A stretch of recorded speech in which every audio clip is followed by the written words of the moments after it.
కూడా కోసి మంత్రాలు చేయించినట. మరి బాగ్గాలే, చివరికి దొరికిండు యేసుప్రభు. యేసుప్రభు నమ్మిండు. యేసుప్రభు చాలా గొప్పగా దీవించిండు. దేవుడు అంటాడు కదా, నువ్వు నమ్మిన ఎడలా నా మంచితనాన్ని, నా మహిమను చూస్తావు అన్నాడు కదా. మరి ఆయన దేవుణ్ణి నమ్మిండు. దేవుడు తన మంచితనాన్ని, తన గొప్పతనాన్ని చూపిండు కదా. మరి ఆయన నమ్మిండు. మరి నువ్వు కూడా నమ్మాలి కదా. నమ్మినాడా?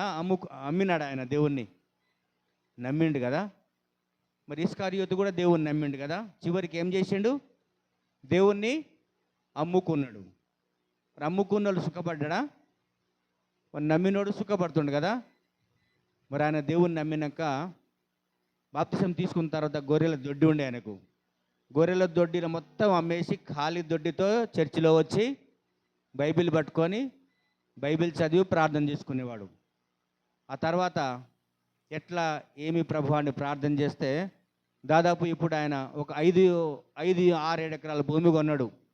ఒక ట్రాక్టరు, ఒక ప్యాషన్ ప్లస్, ప్రతి ఆదివారం 10 మేకలు వస్తాడు. కరోనా కాలంలో దాదాపు 1000 మేకలు కూడా అమ్మేవాడు. అంత ఘనంగా దీవించిండు దేవుడు ఆయన్ని. ఆయన ఏం చేసిండు? దేవుణ్ణి నమ్మిండు. దేవుణ్ణి నమ్మిండు. మరి నువ్వు కూడా దేవుణ్ణి నమ్మినవు కదా.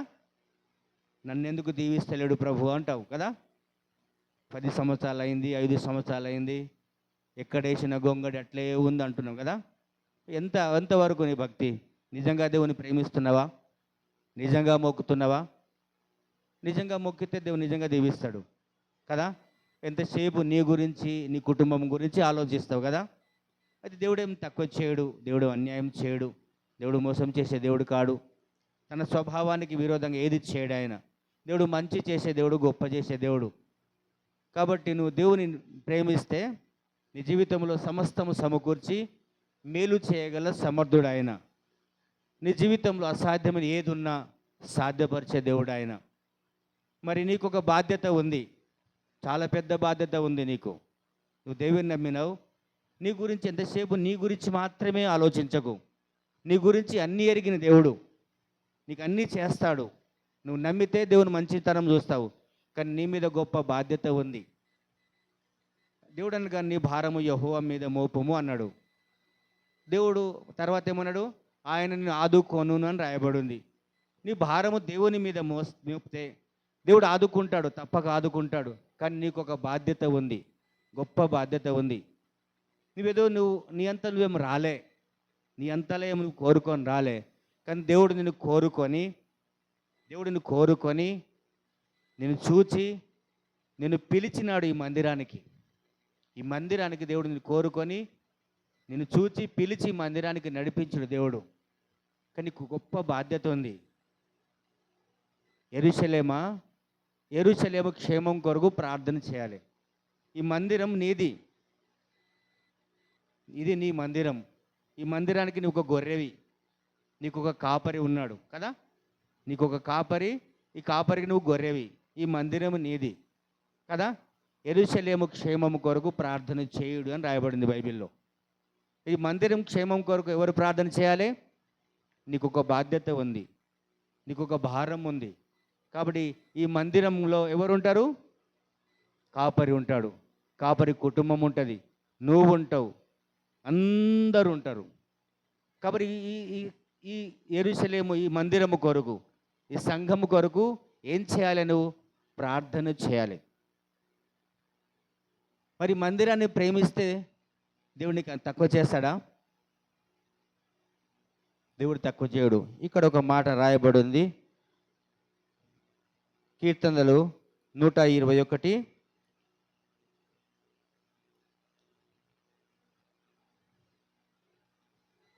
121:6. కాదు,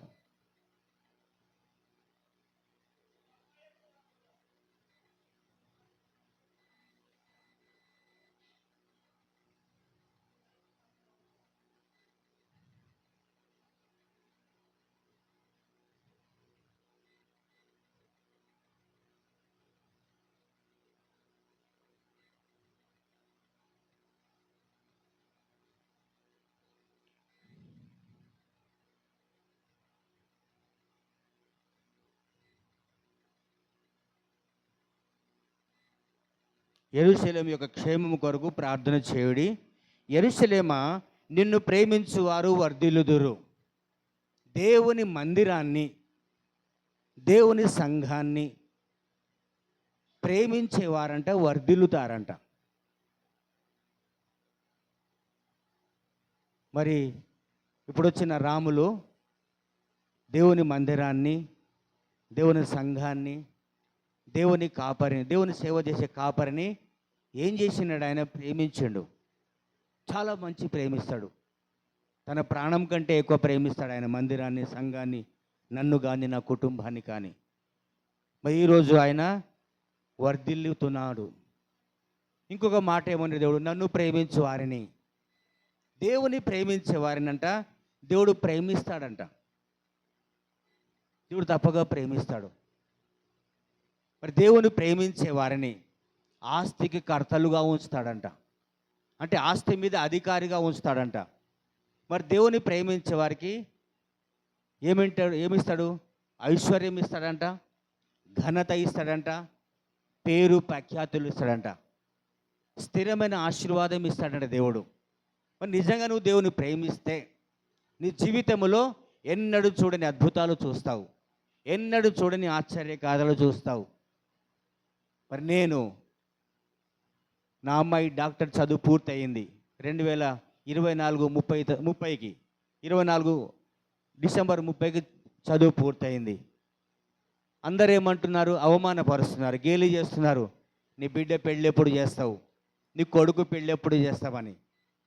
మరి నాకు యాక్సిడెంట్ అయింది జనవరి 8వ తారీఖు నాడు 2024లో.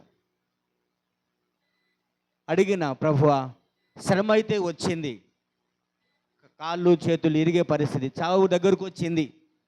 అట్లాంటి పరిస్థితులు వచ్చిన దేవుని మీద సనగలే, గొనుగలే. దేవుణ్ణి అడిగిన, ప్రభువా శ్రమ అయితే వచ్చింది, ఈ శ్రమ వెనక ఏదో ఒక మేలు దాచినవు, నేను ఎదురు చూస్తున్నా అని అడిగిన. రానే వచ్చింది, వారం తిరగలే, సంబంధం వచ్చింది. పెద్ద సంబంధం, 2 రాష్ట్రాల్లో మంచి పేరు ప్రఖ్యాతి కలిగిన కుటుంబం సంబంధం వచ్చింది. కిష్టపర్ బోడా తెలుసు కదా మీకు, తెలుసా?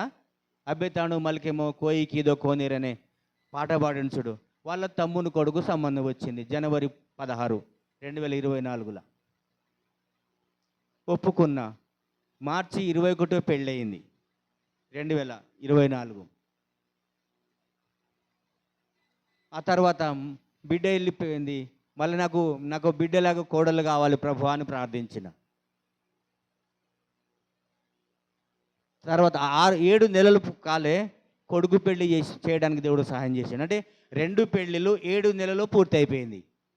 ఏం చేసిన? దేవుని ప్రేమించిన, దేవుని మీద ఆధారపడ్డా, దేవుని కోరుకున్నా, అసాధ్యమైన కార్యాలు దేవుడు సాధ్యపరిచినాడు. మరి నీ జీవితంలో దేని కొరకు ఎదురు చూస్తున్నావు? దేని కొరకు ఆశపడుతున్నావు? పిల్లలు పెళ్ళిళ్ళు కాలేదు అన్నందుక, దేవుని నమ్మినందుకు నా పిల్లలు పెళ్ళిళ్ళు కాలేదు, నా అప్పులు తీరలేదు, నా దారిద్ర్యం పోలేదు, నా శాపం పోలేదు, నా పిల్లలు మంచిగా చదవటం లేదు అని దిగులుగా ఉన్నవా? దిగులు పడకుము, భయపడకు. దేవుడు సహాయం చేసే దేవుడు. ప్రభు అంటున్నాడు, నువ్వు భయపడుకోము అంటున్నాడు.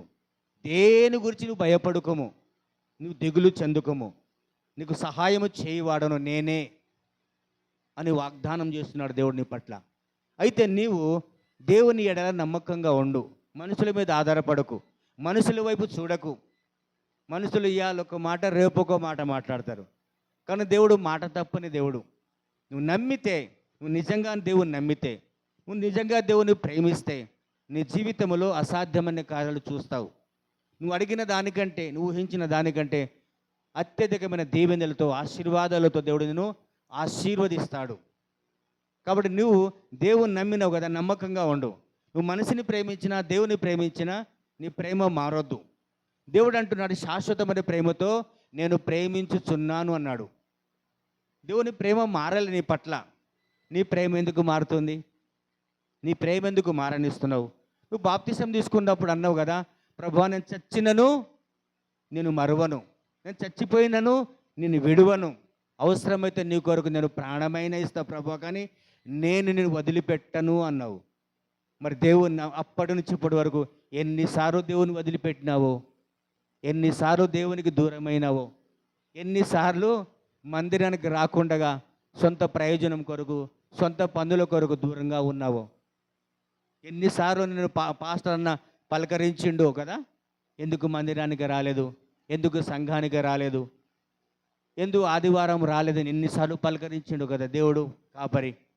కాబట్టి ఎన్నిసార్లు తప్పిపోయినావో, నువ్వు తప్పిపోయిన గొర్రెలాగా ఉండకు. నువ్వు వెంబడించాలి దేవుణ్ణి, నువ్వు వెంబడించాలి కాపరిని. నువ్వు దేవుణ్ణి నువ్వు వెంబడిస్తే నీకు మేలు ఉంటుంది, నీకు ఆశీర్వాదం ఉంటుంది. మరి దేవుని నామానికి మహిమ కలుగును గాక. దేవుడు అన్నాడు కదా, నమ్ముటని చేతనైతే. దేవుని నమ్మడం చేత కావాలి కదా, చేత కావాలి. ఒక 50 కిలోల బరువు మోయడం చేతనవుతుంది కదా. 100 కిలోలని మోస్తా అంటావు, పైసలు ఇస్తారంటే కదా. రైస్ మిల్లులో పోయినప్పుడు, ఆ ఫ్యాక్టరీ పోయినప్పుడు సిమెంట్ బస్తా రోజుకు 100 మోస్తా అంటావు కదా, డబ్బులు వస్తాయని కదా. మరి నువ్వు దేవుని నమ్మడం నీకు చేత కావాలి. నమ్ముటని చేతనైతే ఏమని? యేసు ప్రభు నిజమైన దేవుడు, యేసు ప్రభు గొప్ప దేవుడు, యేసు ప్రభు పాపం క్షమించే దేవుడు, యేసు ప్రభు రోగాలు బాగు చేసే దేవుడని, అప్పులు తీర్చేయగల శక్తి కలిగిన దేవుడని నమ్మడం నీకు చేత కావాలి. నమ్మడం చేతనైతే నమ్మువానికి సమస్తము సాధ్యమే, నమ్మువానికి సమస్తము సాధ్యమే. మరి ఈరోజు నాకు రావడానికి నాకు వీలు లేదు. ఈయంపుడు హనోక్ నాయక్ వచ్చే ప్రోగ్రాం ఈరోజు అయినా కూడా మన హనోక్ అన్న ఉన్నాడు కదా, పూల్సింగ్ అన్న మాట తప్పడు, నా మాట వింటాడు, నేను పిలిస్తే తప్పకుండా వస్తాడని ఆయనకు పూర్తి విశ్వాసం, పూర్తి నమ్మకం ఆయనకి. కానీ మరి ఆ ప్రేమ బలవంతమని బట్టి ఆయన ఆశపడ్డ ఆశను బట్టి రావడం జరిగింది. బైబిల్లో ఉంది కదా, ఆశపడ్డ ప్రాణాన్ని తృప్తిపరిచే దేవుడని. మరి దేవుని నామానికి మహిమ కలుగును కాక. నేను ఎల్లుండి గోవా వెళ్ళాలి, భార్య భర్తలను గోవా వెళ్ళాలి. ఎందుకు నాకు తెలియదు. కొడుకు పెళ్ళైంది, కొడుకు కేరళ పోయి వచ్చిండు, కొడుకు కోడలు. బిడ్డ పెళ్ళైంది, బిడ్డ అక్కడ వేరే మధ్యప్రదేశ్ పోయి వచ్చారు ఫ్లైట్లో, అది కూడా మీది మోటార్ల.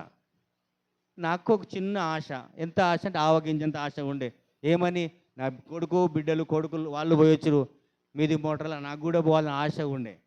ఆశ దేవుడు నెరవేరుస్తుండు. దేవుని నామానికి మహిమ కలుగును గాక.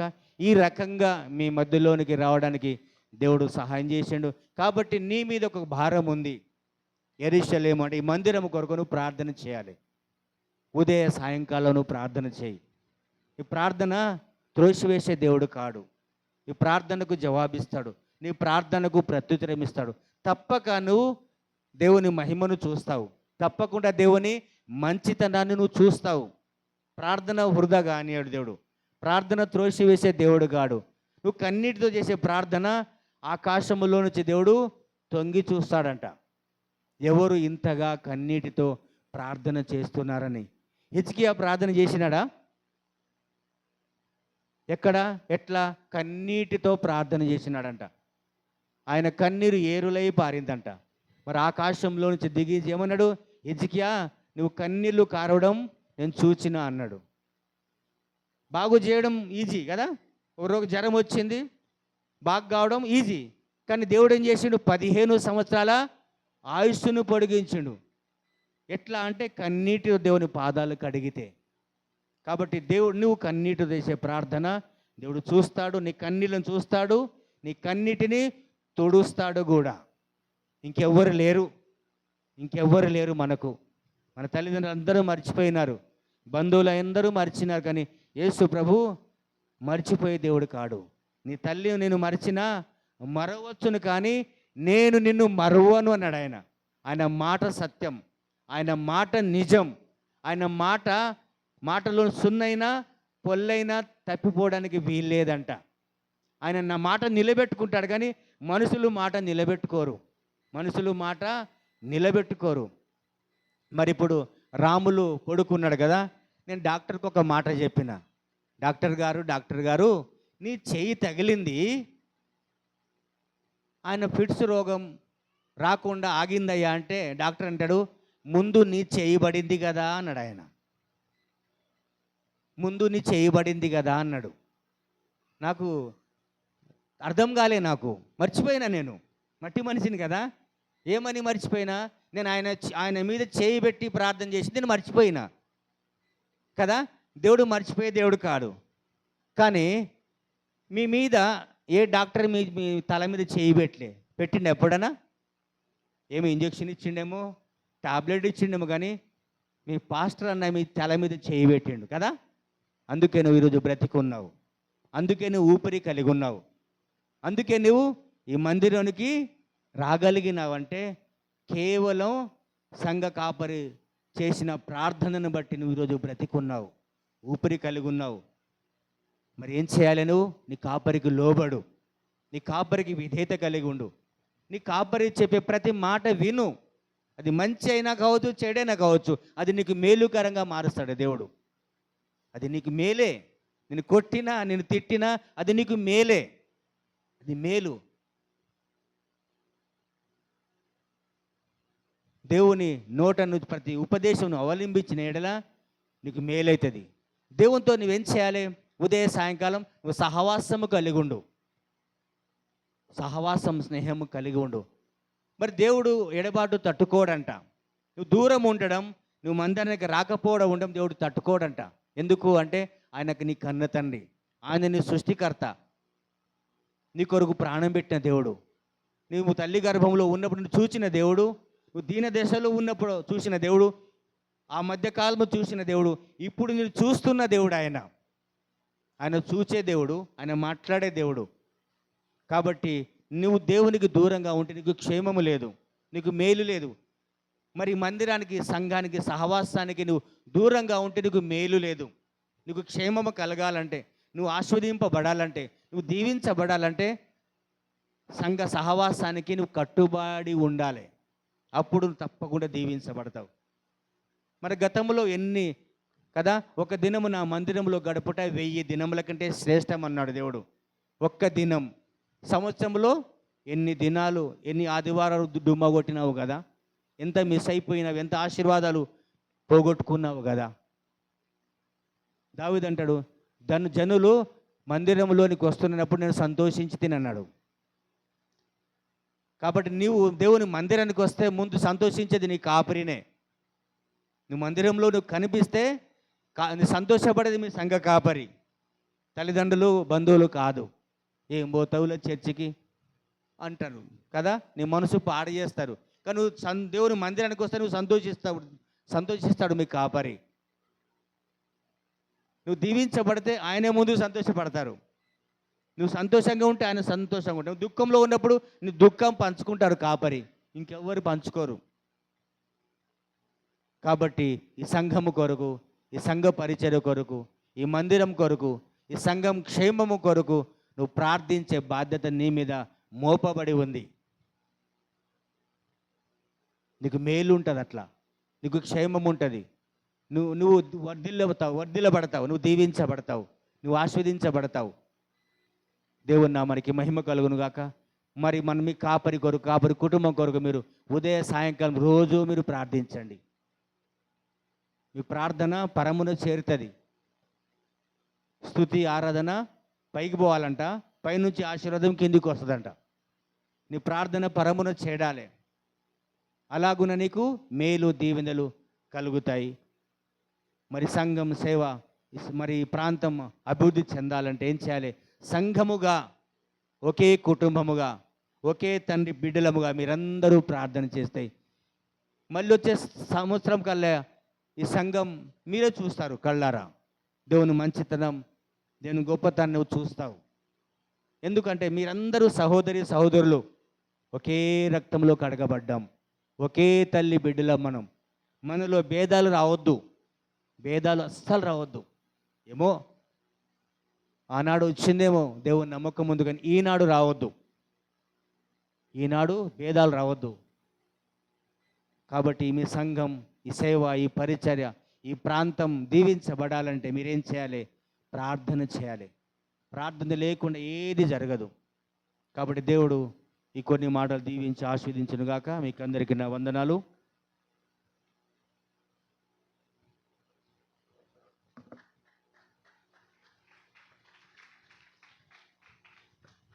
దేవునికి మహిమ కలుగునుగాక. చక్కని ఆత్మీయ సత్య సందేశంతో పాటు చక్కని గ్రీటింగ్స్ ఇచ్చినటువంటి సహోదరులు, దైవజనులు, నా సహదాసులు అది పూల్సింగ్ అన్న గారి కొరకు మనం గట్టిగా చప్పట్లు కొడదాం, దేవుని నామాన్ని మహిమపరుద్దాం. Praise lord. మంచిది. ప్రత్యేకంగా ఈరోజు మరి గుంటూరు ప్రాంతం మాచర్ల నుండి మన మధ్యలో వచ్చినటువంటి దైవజనులు మరి హానోక్ నాయక్ గారు, వాంకడావతు హానోక్ నాయక్ గారు మరి మన మధ్యలో ఉండటం నిజంగా మనందరికీ ఆశీర్వాదకరం. వారు చేస్తున్నటువంటి పరిచర్య చాలా ఘనమైనది, ఘనమైనది. ఎందుకంటే హైటెక్ సిటీలో పెద్దోళ్ళు ఉండేటటువంటి వారి మధ్య అంతా ఎడ్యుకేటెడ్స్ ఉంటారు, అక్కడ మంచి జ్ఞానవంతులు ఉంటారు. వారి మధ్య సేవ చేయటం అంటే చిన్న విషయం కాదు. అది దేవుని కృప ఉంటే తప్ప అది జరగదు. ఆయనకు దగ్గర 2 నుంచి 3 సంఘాల వరకు మరి ఆయన కాపరిగా ప్రభునామాన్ని మహిమపరుస్తున్నారు. గట్టిగా చప్పట్లు కొడదాం ఒకసారి, దేవుని నామాన్ని మహిమపరుద్దాం. దేవునికే మహిమ కలుగును గాక. ఈ రాత్రికాల సమయంలో వారి నోట మన ప్రభు అయిన దేవుని మాట ఏదైతే దేవుడు మన కోసం సిద్ధపరిచారో అవన్నీ కూడా మనం వింటూ ఉంటుండగానే గొప్ప గొప్ప కార్యాలు జరుగుతాయి. దీన్ని నమ్మిన వారు గట్టిగా చప్పట్లు కొడదాం, దేవుని నామాన్ని మహిమ కలుగును గాక. ఎందుకంటే ఆయన తన వాక్కును పంపి వారిని బాగు చేసెను. తన దాసుని నోట ఉంచినటువంటి మాటలను పంపగానే వినుటతోడనే మనకేమవుతుంది, వెలుగు కలుగుతుంది. కాబట్టి అట్టి మంచి మాటలతో మరి సర్వశక్తిమంతుడైన దేవుని దాసుడు అభిషేకించబడి మన మధ్యలో ఉన్నారు. వారికి మనం సమయం ఇచ్చే ముందు దయచేసి మరి దైవజనులకు మనం సన్మానం చేసేస్తాం. చాలా ఘనం. ఎందుకంటే నన్ను ఘనపరచు వారిని నేను కూడా ఘనపరుస్తానని చెప్పాడు. దైవజనులు ఘనపరచటం, మనం ఘనపరచబడతాం. కాబట్టి దయచేసి అందరూ కూడా మరి శ్రద్ధగా ఉందాము. ఈ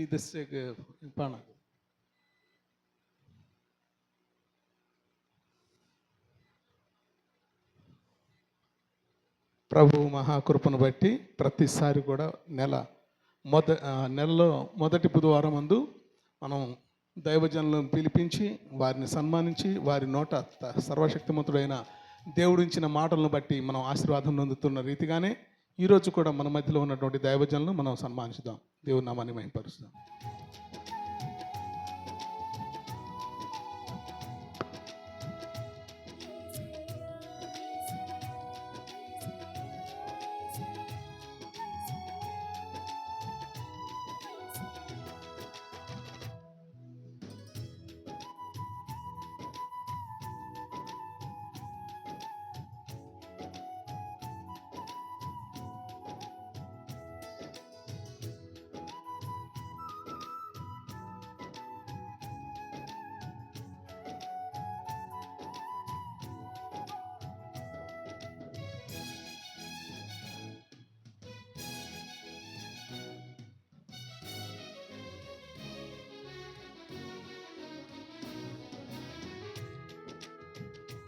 మొదటిగా దైవజనులు పూల్సింగ్ నాయక్ గారికి మనం సన్మానం చేద్దాం. దయచేసి కుర్చీ మీద ఆసీనులు కావాలని ప్రేమపూర్వకంగా మనవి చేస్తూ ఉన్నానండి.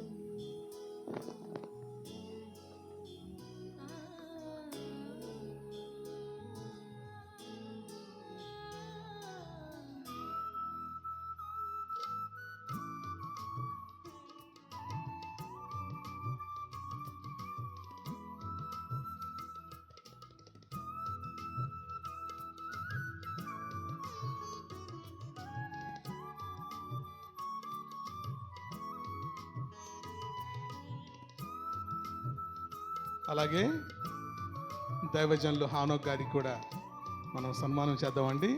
Praise lord. రండి బ్రదర్, ప్లీజ్.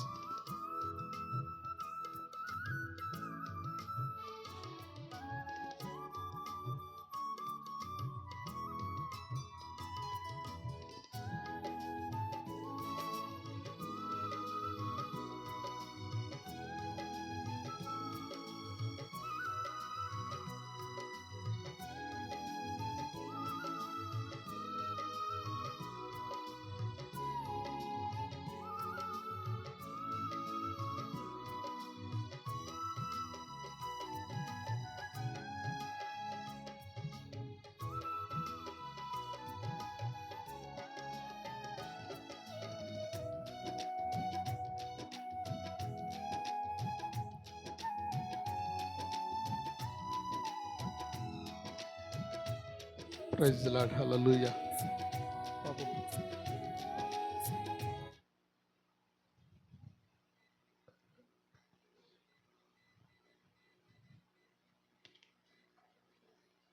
ఈ సమయంలో ఒక పల్లవి చరణం పాడిన తర్వాత మన దైవజనులకు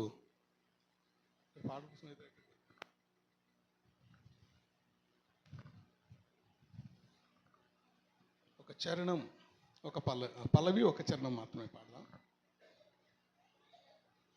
శక్తి చేత కాదనెను, బలము చేత ఇది కాదనెను, నా ఆత్మ ద్వారానే దీనిని నేను చేతునని యెహోవా సెలవిచ్చెను అను ఆత్మీయ సంగీతం పాడి దేవుని ఘనమైన నామాన్ని మనం మహిమపరుద్దాం.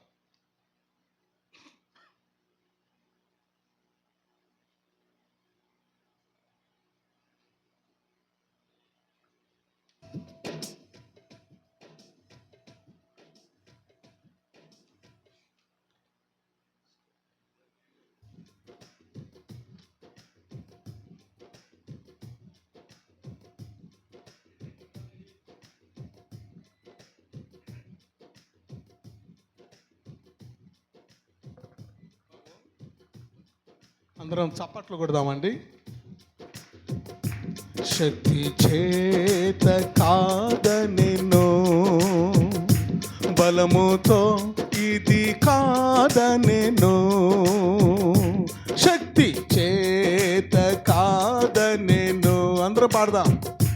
బలముతో ఇది కాదనెను, నా ఆత్మ ద్వారా దీన్ని చేతునని యెహోవా సెలవిచ్చెను, నా ఆత్మ ద్వారా దీన్ని చేతునని యెహోవా సెలవిచ్చెను.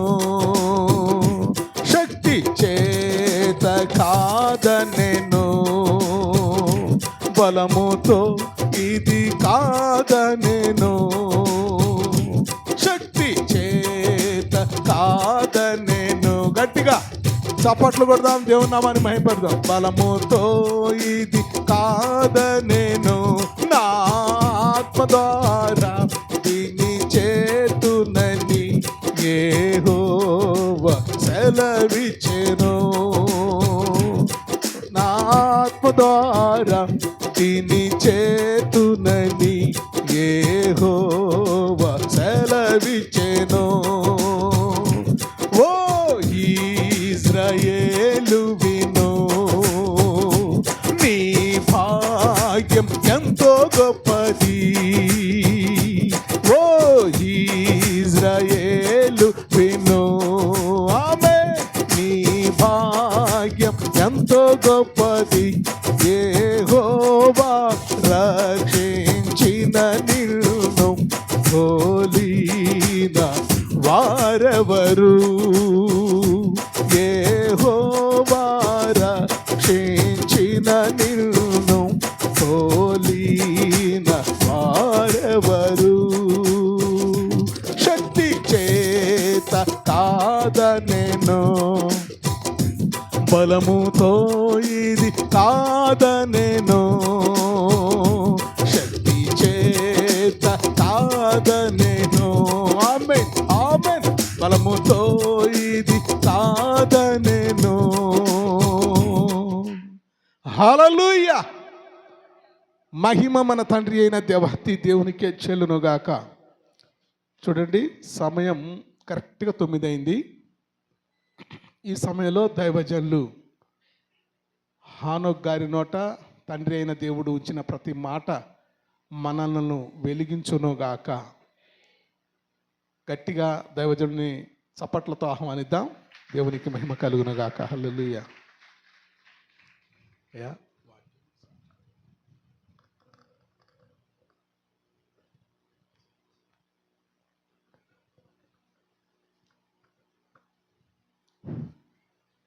అందరికీ ప్రభుపేట యొక్క వందనాలు చెల్లిస్తున్నాను.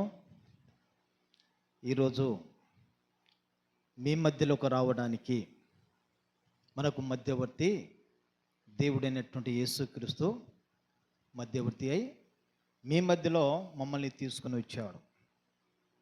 ఎందుకంటే ఒక విషయం మీతో మాట్లాడాలనుకుంటున్నాను. మీరు నాకు పరిచయం లేరు, నేను మీకు పరిచయం లేను. కానీ నేను ఇక్కడ రావడానికి దేవుడు ఎవరి ద్వారా కంటే మా వియంకులు పులిసింగ్ గారి ద్వారాగా అన్న హానుక్ గారు పరిచయం చేశారు. వారి ద్వారా ఇక్కడికి వచ్చాను. ఈరోజు మేము పరిచయం అవుతున్నాం. కాబట్టి చిన్న ప్రార్థన చేసుకొని మనము నా యొక్క సాక్ష్యంతో వాక్య భాగంతో ముందుకెళ్దాం. పరిశుద్ధుడా, మహోన్నతుడా, మహాగణుడైన దేవా, సర్వోన్నతుడా, సర్వకృపణ తండ్రి, దేవాన్ని ఘనమైన నాములకి వందనాలు, స్తుతులు, స్తోత్రములు చెల్లిస్తున్నాం. అవును ప్రభువా, ఈ రాత్రి కాలశంలో ప్రభా ఈ రీతికి నేను ఇదిగో ప్రభా ఈ సంఘంగా నీ బిడ్డలుగా దైవ సేవలుగా మేమందరం ప్రభ కలిసిన ఆయన తండ్రి కొంత సమయం ప్రభా మీ యొక్క మాటలు పంచుకుంటకు మీరు ఇచ్చినటువంటి ఆధిక్యతగా మీకు వందనాలు చెల్లిస్తున్నాం. అలాగే ప్రభా ప్రత్యేకంగా ప్రభా ఎదుగు తండ్రి నైనా కూర్చుంటున్న ఈ సంఘాన్ని జ్ఞాపకం చేసుకుని ప్రభా వారికి తండ్రి వినగలిని చెవులు గ్రహించే మనసును దయచేయండి. అలాగే ప్రభా నేను కూడా ప్రభా ఎదుగు తండ్రి మీరు నాలో ఉండి మీరే మాట్లాడి బోధించమని యేసుక్రీస్తు నామములో ప్రార్థిస్తున్నాము తండ్రి, ఆమేన్. హల్లెలూయా. దేవునికి స్తోత్రం. నా పేరు హనుమాన్ నాయక్. మీ పాస్టర్ గారి పేరు మొట్టమొదటిగా హనుమాన్ నాయక్ అనే విషయం కూడా నేను విన్నాను. తర్వాత హానుక్ నాయక్ అని పేరు పెట్టబడినట్టుగా నేను విన్నాను. నా పేరు కూడా ఇప్పుడు హానుక్ నాయక్. లోకంలో జీవించినప్పుడు హనుమాన్ నాయక్ మనకు తెలుసు. దాని తర్వాత నేను ప్రభు ఏమో నన్ను హానుక్ నాయక్గా మార్చాడు. అయితే మీరు అనుకోవచ్చు ఈరోజు వచ్చినటువంటి సేవకులంతా సాక్ష్యమే పంచుకుంటున్నారు, వాక్యం ఎప్పుడు చెప్తారు అని మీ యొక్క సందేహం రావచ్చు. కానీ నేనైతే కొన్ని నిమిషాలు నా సాక్ష్యంతో వాక్యం కూడా పంచుకోవాలని ఆశపడుతున్నాను. నా యొక్క సాక్ష్యాన్ని మీతో పంచుకోవాలని ఆశపడుతున్నాను. ఎందుకంటే మాది గుంటూరు డిస్టిక్ మాచర్ల మండలం అచ్చెమ్మకుంట తండ్రి అనేటువంటి ఒక మారుమూల ప్రాంతం, అడవి ప్రాంతంలో ఉండేవాళ్ళం. అక్కడి నుంచి నేను 2002వ సంవత్సరంలో హైదరాబాద్ ప్రాంతానికి వచ్చాను. హైదరాబాద్కి వచ్చి నేను చిన్న కూలి పని చేసుకునేవాడిని, బేల్దారి పని చేసుకుంటూ రోజుకొక 50 రూపాయలు 60 రూపాయలు కూలి ఇచ్చేవాళ్ళప్పుడు. ఆ విధంగా కూలి పని చేసుకుని హైదరాబాద్ ప్రాంతంలో నివాసం చేసుకుంటున్నాను. అలా కొన్ని సంవత్సరాలు జరిగిన తర్వాత అప్పటి వరకు నాకు యేసు ప్రభు గురించి తెలియదు, నాకు దేవుడు అంటే తెలియదు, యేసు ప్రభు గురించి తెలియదు. యేసు ప్రభు గురించి ఏమన్నా బోధించే వాళ్ళు ఉంటే నేను చాలా కోప్పడేవాడిని, వాళ్ళ మీద ఎంతో వ్యతిరేకంగా ఉండేటటువంటి వ్యక్తిని. ఎందుకంటే ఒకసారి ఒక సందర్భంలో పంచుకున్నాను. మా గ్రామంలో అప్పుడు 97-98వ సంవత్సరంలో కొంతమంది స్వార్థ ప్రకటించిన వచ్చినటువంటి సమయంలో ఆ వచ్చినప్పుడు వాళ్ళతో నేను గొడవ పెట్టినటువంటి సందర్భం. ఎందుకంటే మా తండాల్లో అనేక దేవతలు ఉన్నారు, మీరు ఎక్కడి నుంచి తీసుకుని వచ్చారో మా గ్రామాన్ని మార్చాలని చూస్తున్నారా అని వాళ్ళ మీద తిరగబడినటువంటి దినం. వాళ్ళు అక్కడి నుంచి వెనక్కి వెళ్ళిపోయారు. కానీ నేను హైదరాబాద్ వచ్చి ఈ విధంగా కూలి పని చేసుకున్నటువంటి సమయంలో 2009వ సంవత్సరము ఉన్నటువంటి మార్చి 7వ తారీఖు సెకండ్ ఫ్లోర్ మీద పని చేస్తున్నాం. పచ్చి గోడ, అలా పైన గోడ కడుతుంటే మధ్యాహ్న కాల 1 గంట సమయంలో అలా గోడకు ఆనుకొని ఉన్నాను. పైనుంచి కింద పడ్డా. 2వ ఫ్లోర్ నుంచి కింద పడ్డంతోనే రాళ్ల కుప్ప మీద పడ్డాను. అంతా గనేడు కుప్ప, పైనుంచి గోడ. నేను ఆ మధ్యలో పడిపోయినప్పుడు నా శరీరం అంతా కూడా రక్తమే. అప్పుడు నేను స్పృహ కోల్పోయాను. పైన విషయం మాత్రమే గుర్తు, కానీ తర్వాత నాకు ఏమైందనే విషయం నాకు తెలియదు.